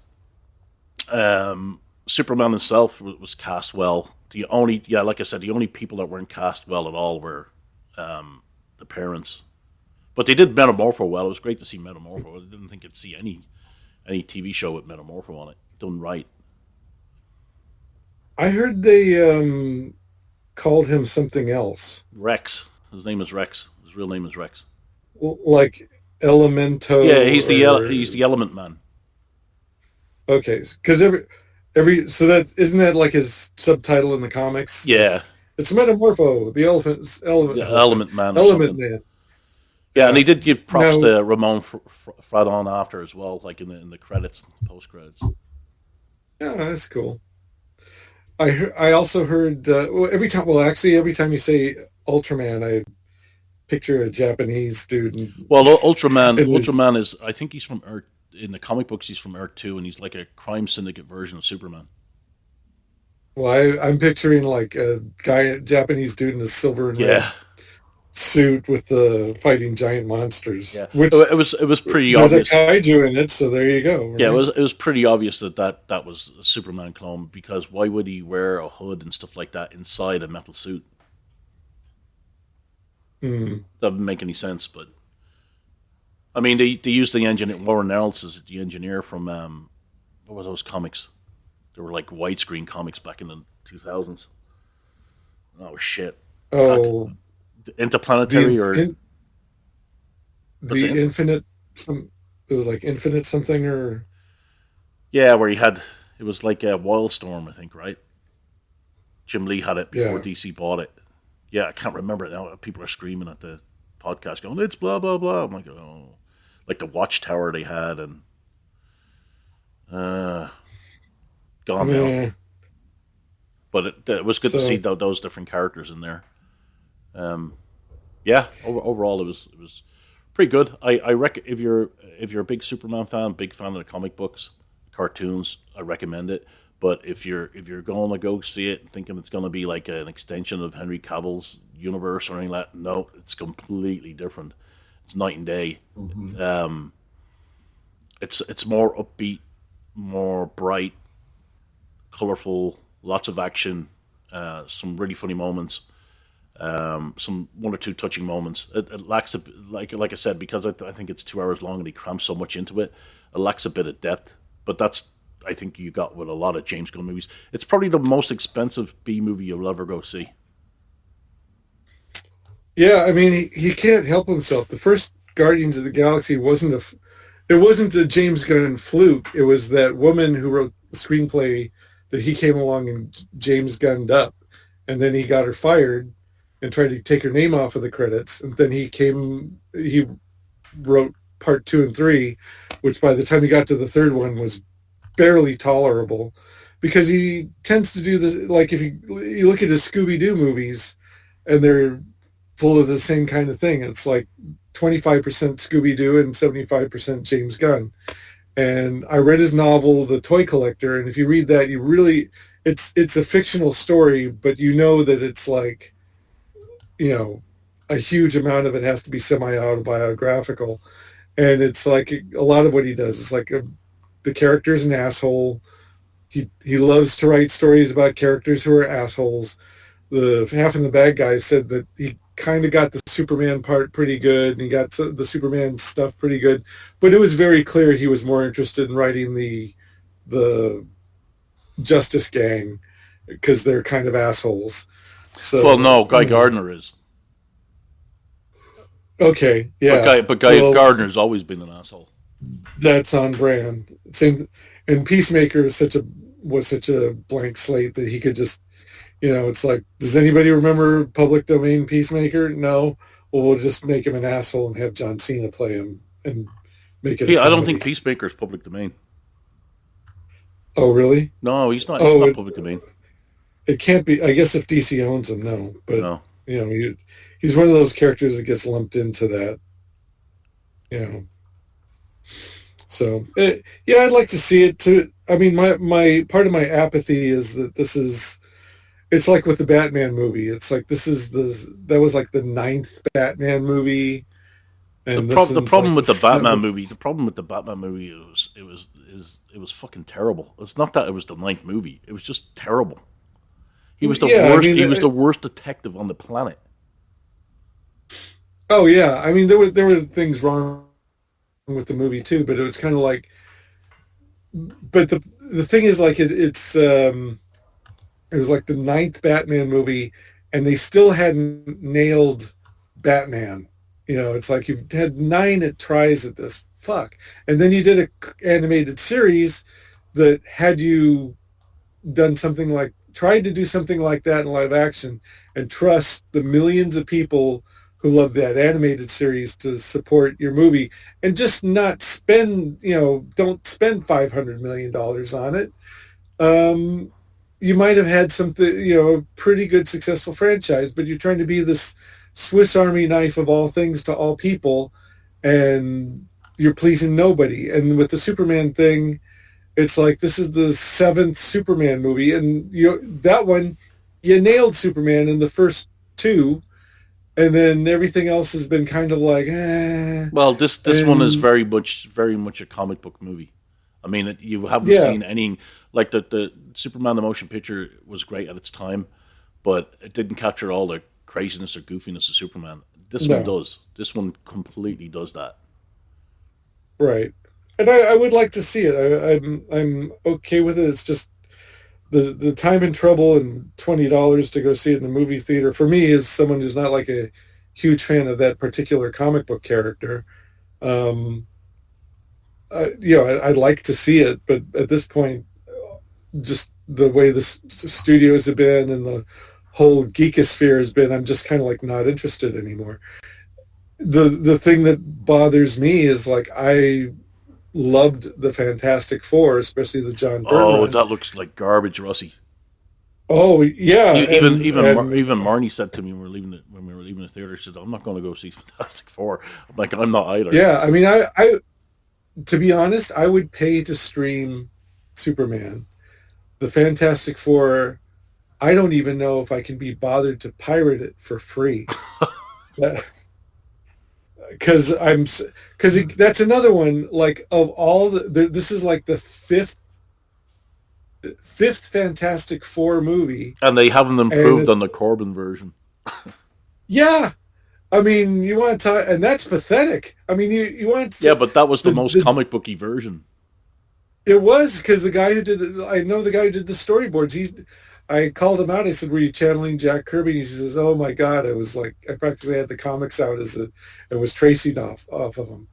And you had people like that behind the scenes who really wanted to make a great Fantastic Four movie, and the cast on their own dollar went to Comic-Con. They told them, like, "Hey, ixnay on the promotion A," because they knew, but the cast didn't, and everybody behind the scenes. It was a labor of love. And it shows, crappy as it is, it shows. And I don't know how it came to be or what kind of legal shenanigans happened, but the director made his cut available on Blu-ray for like $10. Like, you send him $10 plus $5 for shipping, and he'll send you like this professional looking. Well, what happened is they had to bury the movie because I think Marvel was being bought at the time. Yeah. So the Corbin thing, they had to bury it. Right. So I guess they just have to, like, pretend.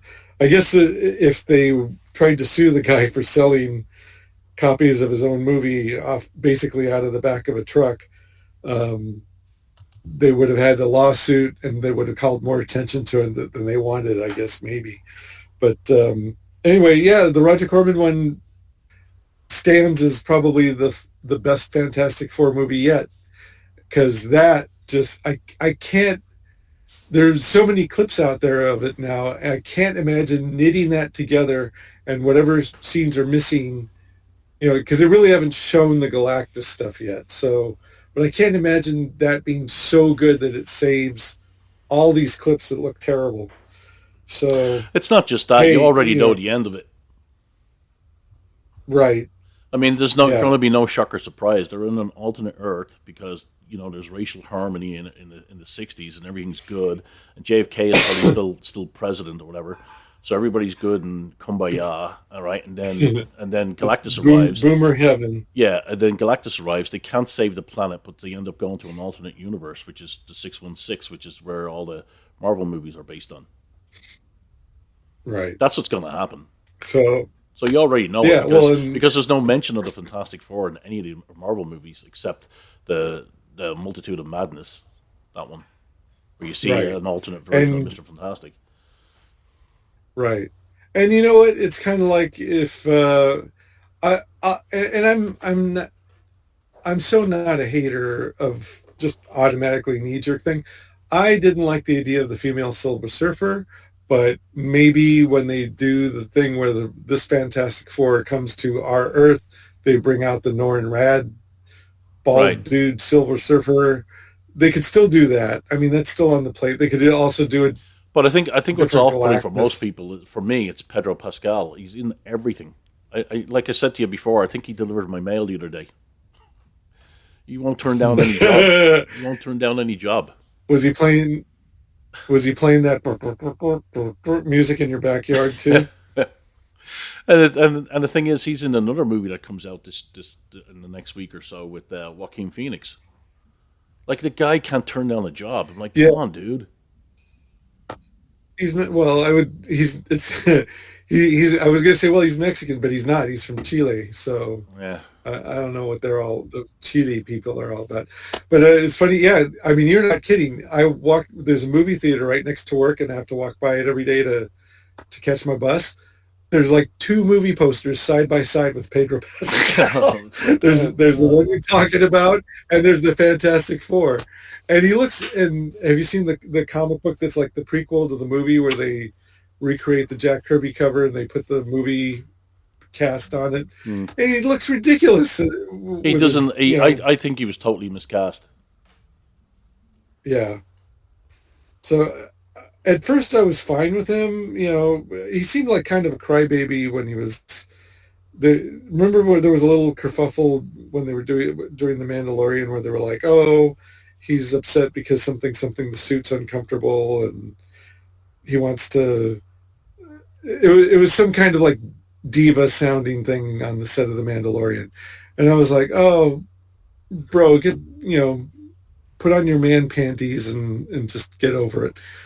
I don't know, because I wasn't working on the set, but and I saw Gladiator, the second Gladiator with him in it, and the first one was one of my favorite movies from that era with a lot of action and cool gladiator shit, and the second one was just Pedro Pascal trying to redo what's his name, Russell Crowe. Russell Crowe. So anyway, oh yeah, who is okay? Wait a minute, I'm having flash. Oh, I did see another movie. Follow my train of thought on this one. Can I jump? Can we jump off the Marvel DC train for a second? Yeah, sure. Okay. So I did. So watch this train of thought. So Russell Crowe is on my list of like, I don't care what the movie's about. If Russell Crowe's in it, I'm going to see it. That list includes Jason Statham, Gerard Butler, and Scott Adkins. So some of my old-timey guys like Dolph Lundgren, those guys, Van Damme. That's a mixed bag. They're a little too old, and the movies around them have gotten a little too cheap, and some of them have been really bad. But generally, a mediocre Gerard Butler movie is still pretty solid. And same thing with Russell Crowe, especially now that he's fat. It looks like he's living his best life as fat Russell Crowe. Okay, so also on that list is Liam Neeson. And I saw it's a sequel. This is actually going to be like kind of a John movie. I would love to hear, let me see, I think it's called Ice Road Vengeance. Yeah, I've seen the Ice Road thing. Did you see the movie? I think I have. It's the trucker thing, isn't it? He's driving a bus through the Himalayas. Oh, I thought it was a truck thing. So there's two of the. So the first one stars Jason Statham, and he's driving a truck. And I think a friend of mine actually had a hand in making it. This is Liam Neeson, Ice Road Vengeance. Basically, it's him driving a bus, and it is so full of bullshit stuff, cheap action movie bullshit, and I just enjoyed the hell out of it. It's only 4.8 on IMDb. Nobody's raving about it. I'm not raving about it, but if you like to see an old man beat the shit out of everybody and tell you what, Police Squad looks really funny. Yeah. I mean, hey, I liked him as Qui-Gon. I liked he just seems like, I mean, with actors, you never know because it's their job to be people that they aren't. So maybe he's a dick in real life, but he makes movies that I've enjoyed seeing, and good low budget wasted time, especially like post Taken. He just keeps remaking that. I don't even remember what his character's name was. It might as well been Liam Neeson from Taken goes to the Andes, or goes to the Himalayas. The end. Kills a bunch of people. End of story. Well, so back to Warner Brothers. I saw The Day the Earth Blew Up, a Looney Tunes movie. Oh, and that was the movie was a victim of the merger they were doing at the time, and Warner Brothers weren't going to release it. They had it all made, finished, and they weren't going to release it. A bit like the Batgirl movie and the Acme movie. There's an Acme movie with John Cena where he plays a lawyer, I think, and he's representing Wile E. Coyote because Wile E. Coyote sues Acme because none of their products work. So that one got canned as well, even though the movie's complete. But this company stepped in and said, "Well, look, we'll distribute it. You guys already made a movie, but we'll pay for distribution." And so it made a good chunk of change. I think they got their money back on it. And I know the same company, I can't remember the name of the company now, but the same company is doing the Acme movie as well. Is going to release that in the theaters. So that way the Warner Bros. Can get some of their money back. But The Day the Earth Blew Up had some. It's an alien lands. Well, it's alien goo lands on the Earth and inserts itself into bubble gum, and whoever chews the bubble gum becomes a zombie, like a zombie.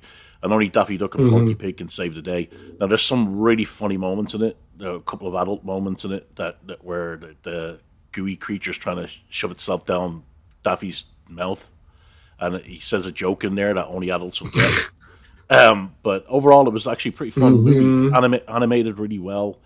The animation surprised me how good the animation was, because I thought they would have done a direct-to-DVD kind of thing and cheaped on the animation, but they didn't. It was done really well, and there was, Daffy's goofiness reminded me of his first appearances, where he's so annoying, but it worked for this movie. I recommend it. It was good. It's a good kids movie. Written really well, done really well, and there's a good little twist at the end too, which I didn't see coming, which is always good.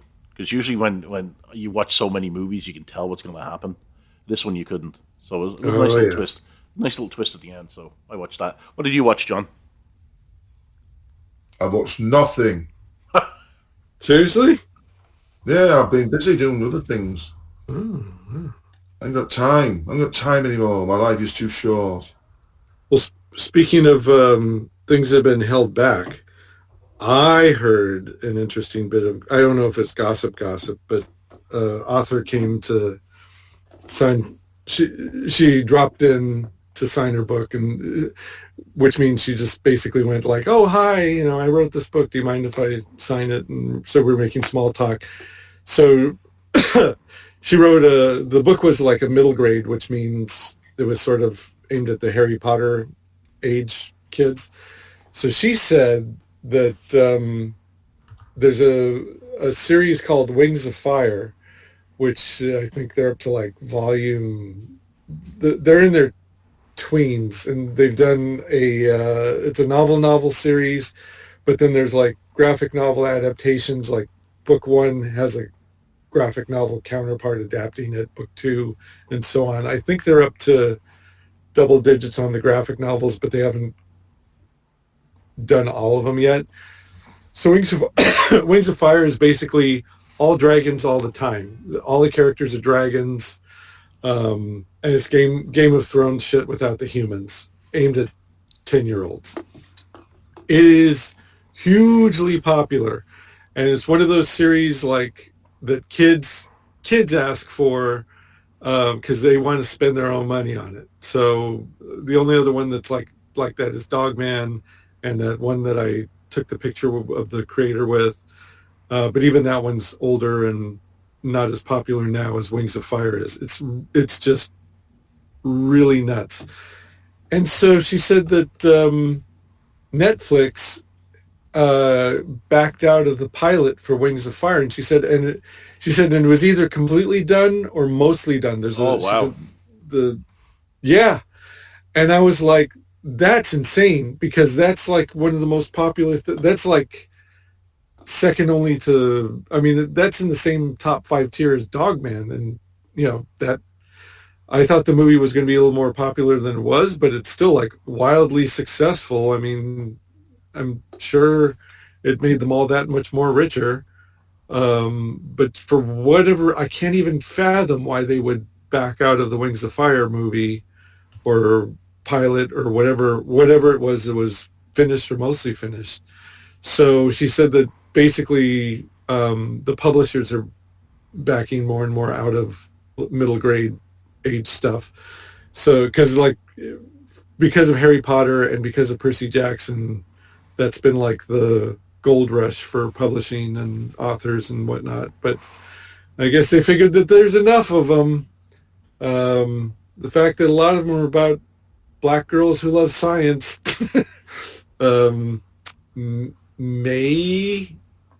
I don't know. Maybe it had something to do with it. I don't know. Wings of Fire came out. It debuted at a time when there was like no room to put human characters into it. So people, the diversity is the color of the dragons. So anyway, yeah. So I just thought that was really strange. And meanwhile, K-pop Demon Hunters is saying like, well, I mean, there's an audience that's that age. It's basically the same audience as K-pop Demon Hunter.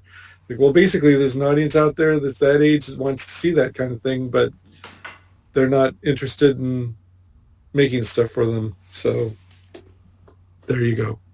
Oh, this is my kid sent me a text yesterday. He saw the Superman movie and said the movie reminded me of the animated series. They did a good job at Lex on the cast. Lois and Jimmy were good. That's the one thing they did with Jimmy Olsen. They have him as if he's a babe magnet. All the girls are like eyeing and winking at him, which is kind of really funny. So that was a good twist on his character. That he's not the nerdy, geeky guy. He's he always gets all. Is he actually good looking? No, he's average looking. So okay. Yeah, he's not. He's real. He looks like a dweeb, but all the girls are into him. So that was a nice little twist. He's confident. Yeah. Okay, you guys want to do the prog? Let's rock.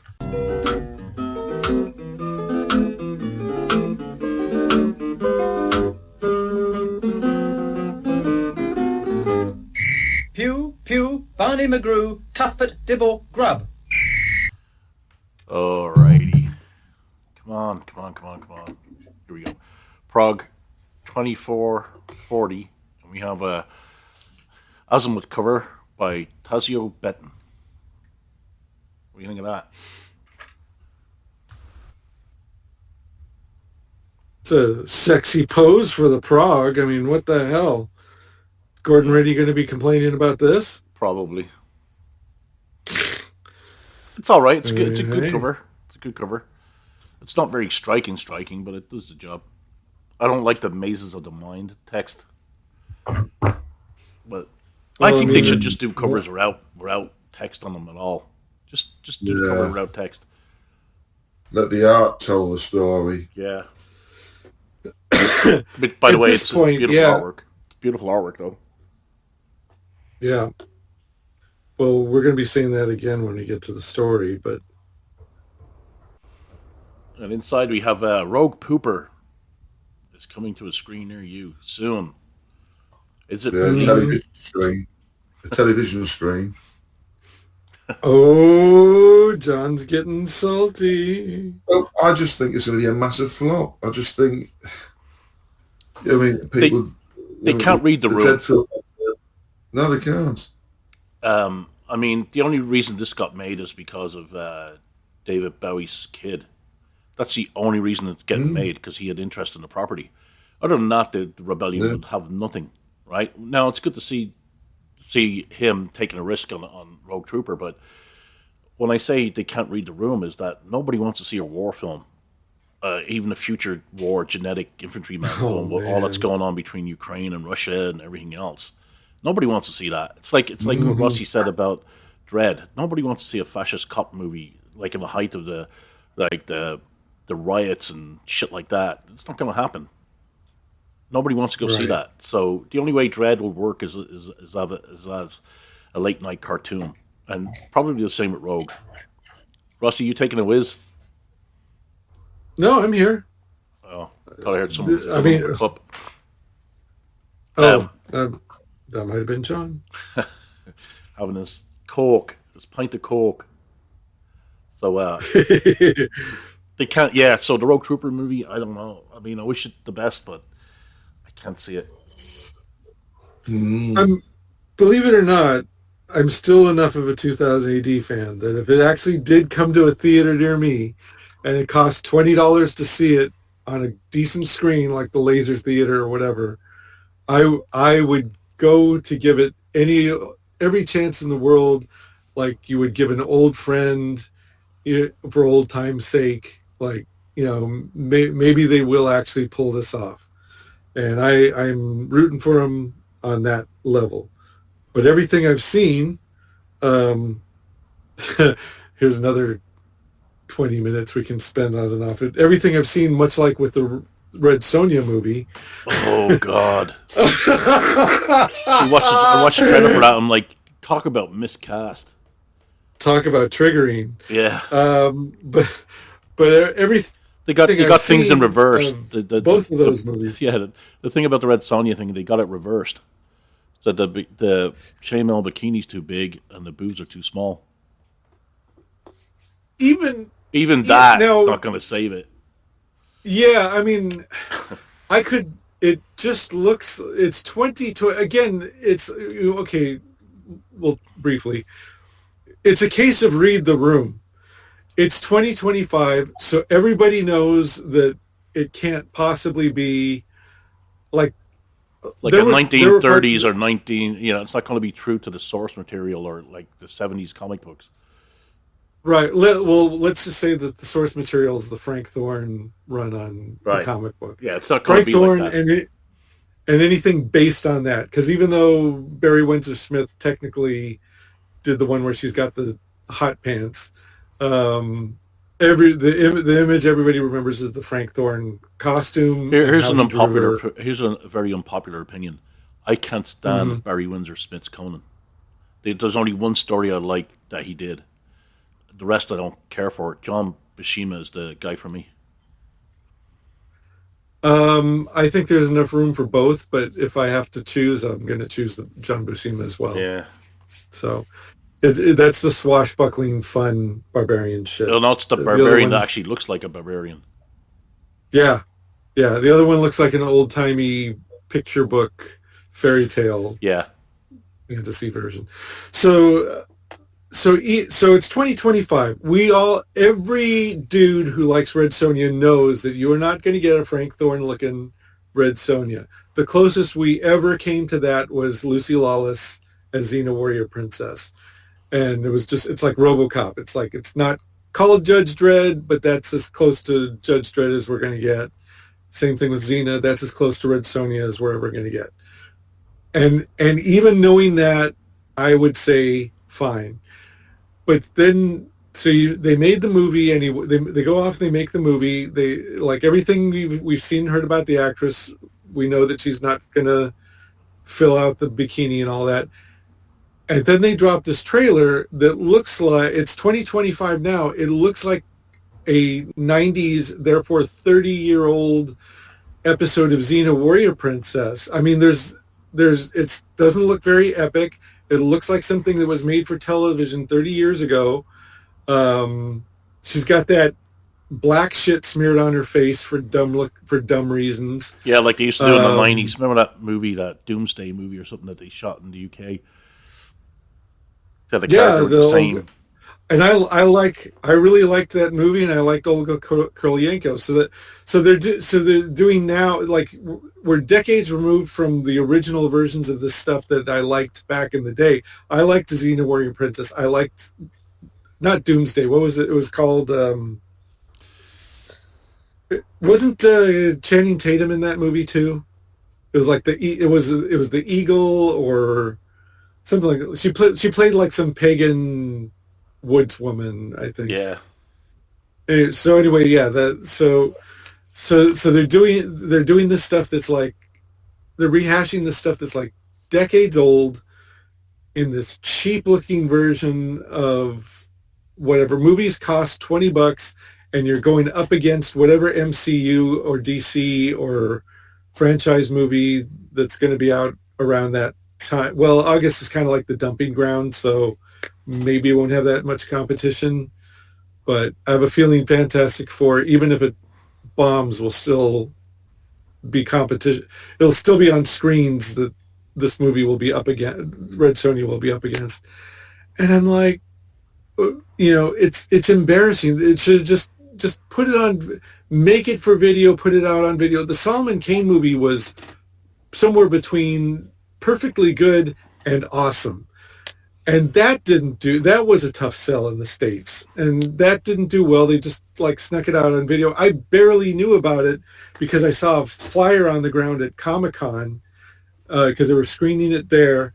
And then I kept my eyes open. I think I had to get like a foreign DVD of it. And then eventually, like, I think it's on streaming now, but it just quietly happened. There was no big like, hey, that Solomon Kane movie you've been waiting 5 years to see since it was announced at Comic-Con. It's here.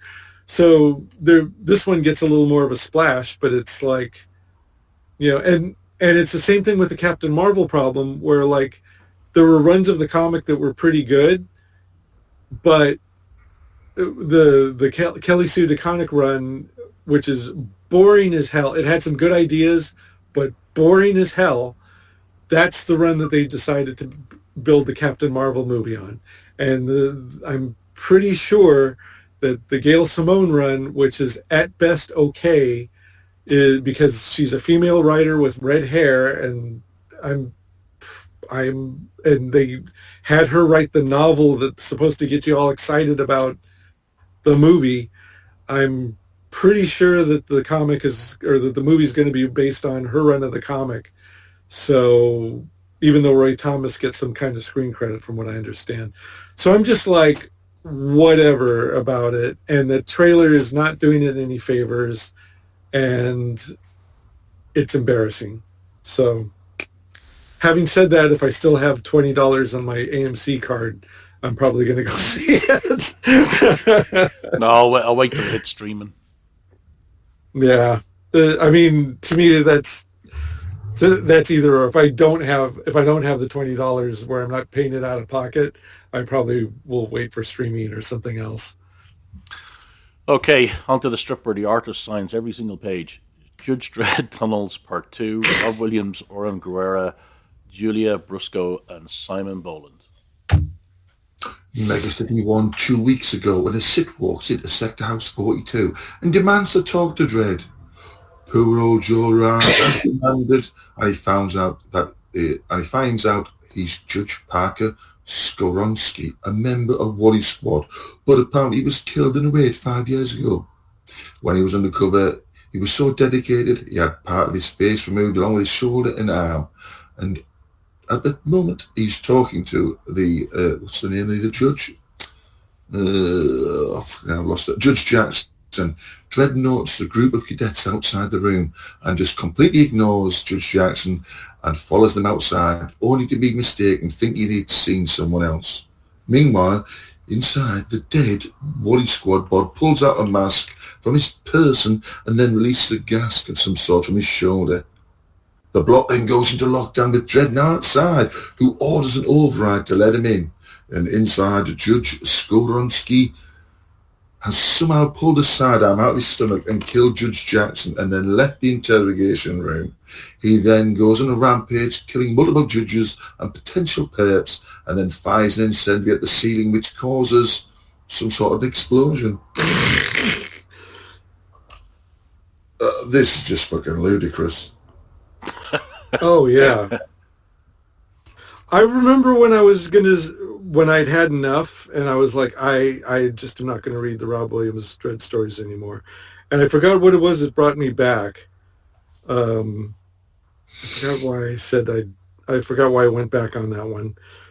But Jesus Christ, it's awful. Break it down for us, John. It's the whole idea. So we know the size of Mega City 1. We know it's smaller than it used to be. But yet Dredd gets pulled in just to do this. You just think, thanks. Can it be done on like the video link or something like that? But he has to get there for this. And then for some reason, in the middle of being talked to about this case that he's been brought specifically to look at and see what's going on about a dead Wally Squad member who's suddenly alive again, he just gets, there's somebody what's he looking over his shoulder for anyway? Oh, look, I think that's somebody I've seen. I'll just ignore exactly what's going on in here, follow this person, rather than actually shout to the person, follow them all the way outside. You know what I mean? When I'm reading this, I'm finding it's just ludicrous. And then he gets locked outside because obviously the perp, who was an undercover Wally Squad person, released some sort of gas, but nobody sees this happen. He's in an interrogation room, which a camera's on, obviously recording stuff. He opens up something in his arm, gets a mask out, releases a gas, and then somehow gets outside of the room to do what he's going to do when it should be all being locked down. And art-wise, the fatal mistake of doing the chain to the bottom of the badge, horrendous. I just honestly, I can't understand anything about this tale. You know what I mean? Yet again, judges are dying left, right, and centre. The perps who are dead. You can see they're handcuffed. It's like, has nothing been improved on any of the Justice Department stuff? I mean, you go on an airport, you go through a scanner to see if you've got something on your body. So this person comes in, tell them this. They've not done any scan on his body whatsoever. There's no readout saying what's in this compartment. And no other judges managed to put the respirator on their helmet. Yeah, not one. It's like only Dredd can do these things. It's annoying. It's so bad. It's so bad, and yet I've seen him do better things. I say the same thing time and time again. It's so bad. I've seen him write some pretty good stuff, and I can't tell if when he's writing Dredd, he does this shit on purpose to do like a meta commentary on the ludicrousness of action movies and big action saga type Joel Silver type movies, because the way he writes Dredd is either really stupid or a psycho or both. Just, like he's able to be distracted, by some dude walking by and will just stroll out of the building during an interrogation, or just fire into a crowd of people or just whatever, just come in, kick in the door and start shooting. That's kind of like the way he's written whenever Rod Williams does it. And if you're going to write Dredd, they should give them, the potential writers, a questionnaire. And one of those questions will be, do you like Judge Dredd as a character? And if they say no, give it to somebody else. So then you don't have to do the Rob Williams stories. You don't have to do the Ken Neiman stories or Gordon Rennie. And because if you think that it's your playground to do meta commentary on action testosterone movies, or if you think that all the good Dredd stories have already been told, maybe you shouldn't be the guy writing Dredd now. So anyway, I have no complaints about the artwork, though. Well, I have. Oh, well, it's not. yes. It's not on model enough. But That's I right. Yeah. No, that's fair. I do like the artist though. Yeah. Okay, the Ravilius Pact Part 1. T.C. Eglinton, Steve Austin, John Charles, and Simon Boland. What a very catchy name, said no one ever. That's right. Jason Ravilius leads his idyllic family life and heads to work. His work being an enforcer for the Boucher family, and after a few hours doing a bit of said enforcing, he decides to see the boss, who is Death's Door. As he arrives at the boss's house, Todd has a go at him as his father has been calling for Jason whilst ignoring his own son. Once at the bedside, he's told that he has to find the obsidian mirror, as it will be very useful to the family and help Todd. He then heads off to summon a demon called Balal. Mm-hmm. He does this with the person he was enforcing earlier, and when the demon appears, he goes to work and drags the info out of the poor sword. The mirror apparently is in a cargo container at the Kilkenny lockups. Meanwhile, Todd pops upstairs and follows his dad's orders and suffocates him, but not before he's given a necklace to give to Jason for payment. Everything else will go to his son. Todd says in a seemingly sarcastic way that Jason is basically one of the family before doing his dad in. Ooh. Yeah, I didn't care about this at all. It was like, meh, yeah. another horror thing. It's like, summoning demons. Yeah, right. So I'm glad you brought it up. To me, it's like, okay, I like the artwork. I think it's when I was reading it, I was like, I didn't pay attention to who had written it. Like when I started reading the story, I was like, oh, who wrote this? This flows really nicely, and it's like, oh yeah, okay, one of the old timers. He definitely knows how to tell a story. It reminded me, like, it's basically like Guy Ritchie doing like a horror sci-fi. Well, it's not even sci-fi. That's the thing. Is like, didn't we get that in the last one in that green goop story or whatever? This I would actually believe Guy Ritchie himself had written. The other one is kind of like the direct-to-video version of Guy Ritchie doing someone imitating him trying to do it. But again, it's like, okay, it's 2000 AD. It was a sci-fi comic at one point. It feels like every other new thing that they're introducing is a horror-based slow burn.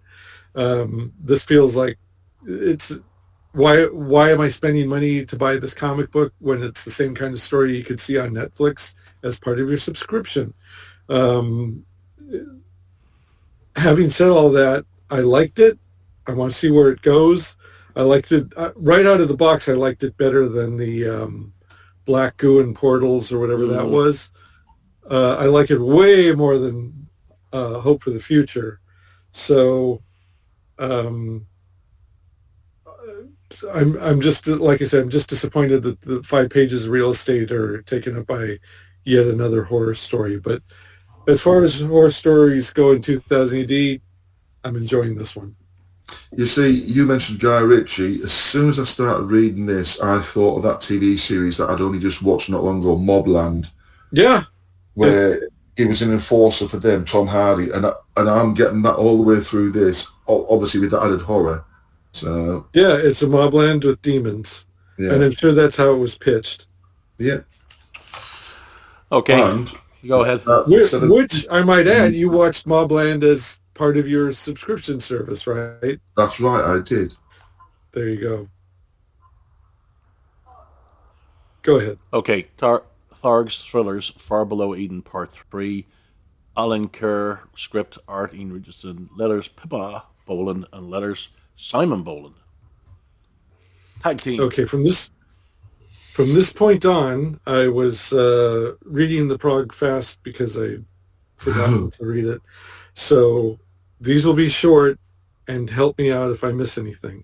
But our main protagonist, who the tree is now speaking, who is sent to kill the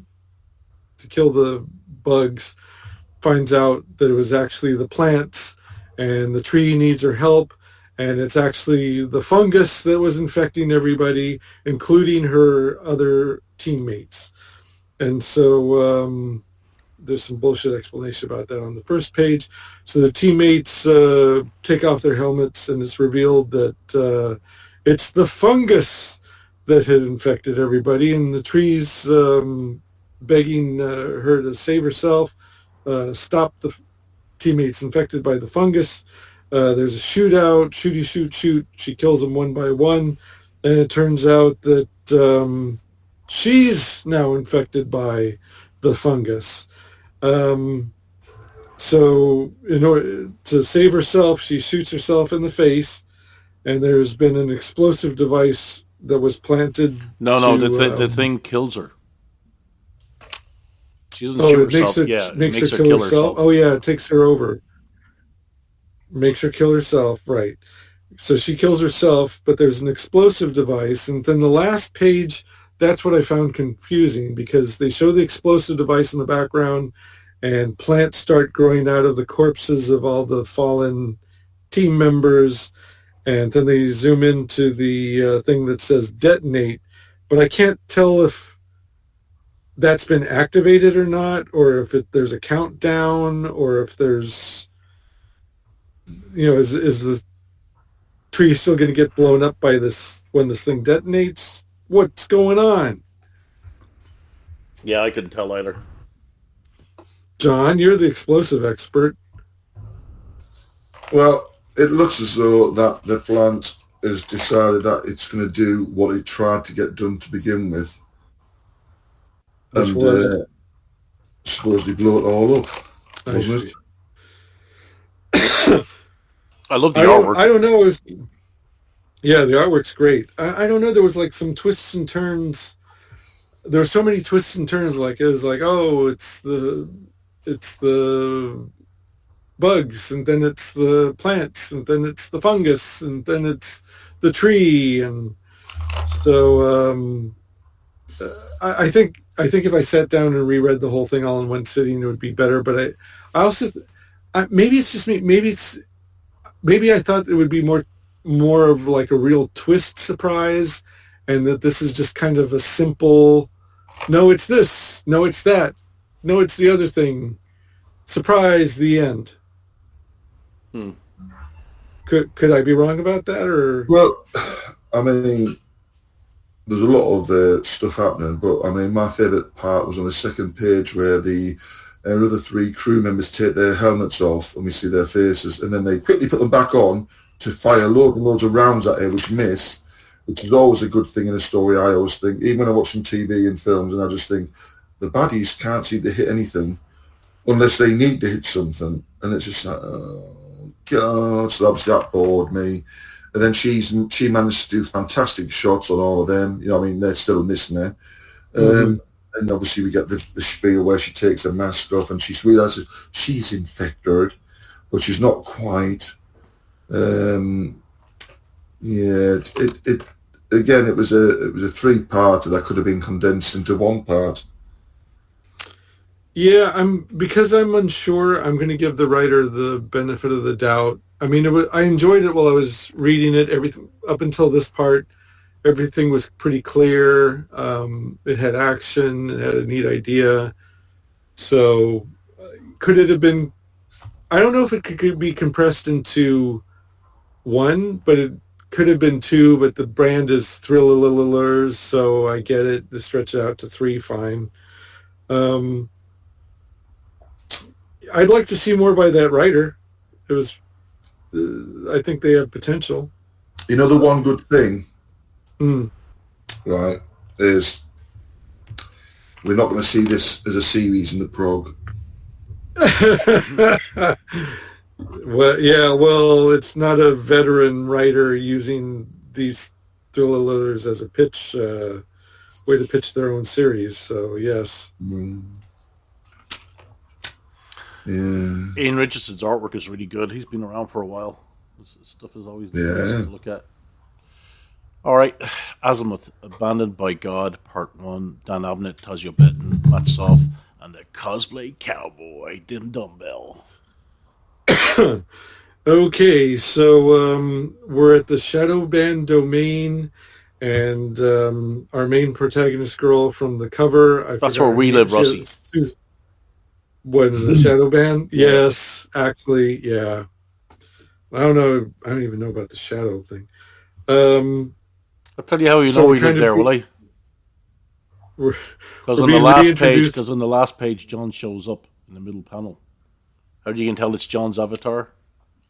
Yes. Actually, oh yeah, that's like the MC Hammer version of John. That's right. Yeah. So hopefully people will get it. It's the flag. You really should sit with like when you listen to us, when you come to this part of the prog, you need to pause the Progcast, go get your copy of the prog and sit there and read it along with us, because we'll say things about the artwork that won't make any sense if you don't have it right in front of you. So anyway, we're reintroduced to Susie, What's-Her-Face, the main protagonist, and some of the other supporting cast. She's going into the labyrinth. We're getting all Joseph Campbell and shit. And of course, the labyrinth looks like an MC Escher thing. And then there's a monster behind her, and she pulls out her cleverly named gun. And oh my gosh, it looks like her before she was like in this Tron world. And then this sort of Santa Muerte death character, Lord Killfile, shows up and takes her into a room with some more cleverly named and bizarrely designed characters, which includes John in his Union Jack MC Hammer pants. And then Harvey Two-Face shows up and introduces himself. And we're going to go on another mission.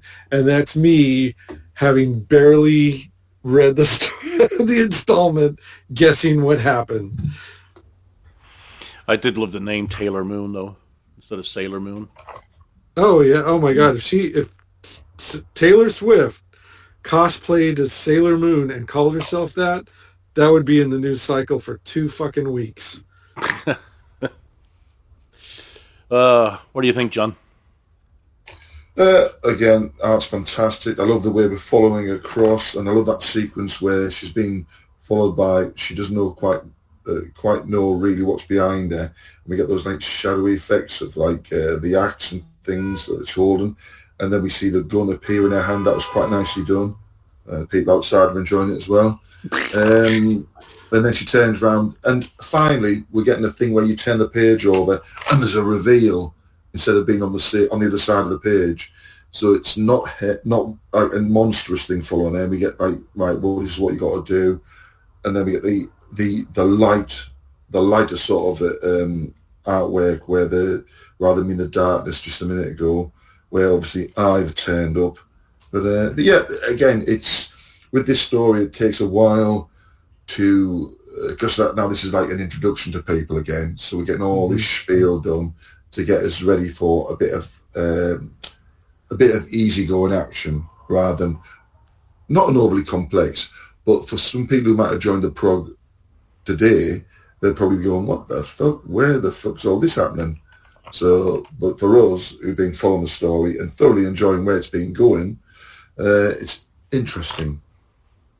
Yes, and thank you, John, for covering for me on that one. And also thank you to Dan Abnett for realizing that it's been months since we've read the strip and could use a little refresher for a few pages as we are reintroduced to the characters and the situation, and for making it entertaining and not just an info dump. Yeah, the artwork is man, incredible. Some good art in this prog. Oh yeah, that's one of the highlights, really. Okay, Empire Blood, Part 9, Scarlet Traces, Ian Edgston, Disraeli, and the Cosplay Cowboy, Dim Dumbbell. Okay, so everybody's visiting Pete Stewart at Scotland Yard. I fumbled that one. So this fellow Bay, who's the investigator, and his Bobby friend are walking down the hallways, and there's a couple of basically their counterparts are guarding the door, and they almost get in a little kerfuffle, and a fellow, I can't tell if he's supposed to be French or not, but he basically looks like, what's the character from Monopoly, Moneybags, or the... God. He looks like the guy from the Monopoly game. Anyway, he or the guy from the Thomas the Tank Engine. He exits he exits an office after having a dispute with the superintendent, and as he passes by Bay, the investigator, he says, "Hey, do I know you?" And Bay's like, "Nope." So they go back into the office where they stand around and talk a bit, and are told that that they never really planned. The case is closed, just like the Epstein case, and that they really didn't expect them to come up with anything, but they did come up with something. They found the fellow's dead body, desiccated body, on the Shores last installment. And so the superintendent's advising him just to shut up, keep a low profile, don't pursue it further, and you probably are already on the watch list if that fellow made you on his way out. And he lights a match on a devil's head so that maybe he's part of the Illuminati.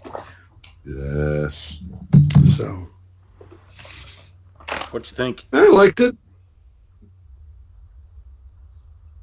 Yeah, it's basically the deep state saying, "Don't you get involved, otherwise we can disappear you."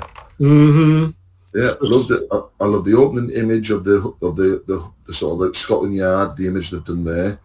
The movement around the corridors, and then there's like the sort of standoff between the two heavies of the group. That was quite funny. Mm-hmm. And then it's sort of like got the background effects, a railway carriage look when you've sort of like see some of this stuff. I just like the way that the characters are moving through the story. Like if you go to the 4th page where he beckons them into the building when it's a bit darker and he's going to show them something on the desk, you think just the way he sort of like profs them in with the back of his hand, like follow me. But yeah, and then you get that final bit at the end where he's saying the last thing you do is draw attention to yourselves, and you just think, well, that's what they're going to be doing, so let's see where it bloody well goes. Yep. I basically made a dick statement saying there's a lot of standing around talking, but because of the supreme skill of the artist, you really don't notice. It's broken up with some expertly changed angles and facial expressions and things going on that don't necessarily have to be action or fighting, but they're not just flat shots of people standing around. Yeah. Or security camera shots. Yeah. So what was your favorite story? Well, it has to be what we've just read. It's going to be the good old bloody Scarlet Traces. I mean, I did enjoy the beginning of the Ravelous Pack because I've just watched the TV series. So I was just going, I get where this person's got the idea from with the extra demons. But at the moment, nothing can compare to this tale with the Scarlet Traces. I just love the artwork. Like Rossi just said, lots of talking heads, but it's the way they're all put into the panels. So you're getting all the information given to you without realising not much movement is happening, you know what I mean? The colouring is really nice, the expressions are good. It's just this slow unfold of like, oh, right, we got some more stuff now, that a deeper state effect to it. So yeah, I'm enjoying it. What about you, Rossi? Oh, pretty much the same. It's been good throughout, and this is another, at the risk of kind of hand waving it off, it's just another really good installment of Scarlet Traces. Well, I'm going to give mine to Azimuth simply because of the MC Hammer Union Jack. Yeah. No, the artwork is amazing, and it's a nice reintroduction to the story. So that's it for me. All right, anything to say before we hit the road?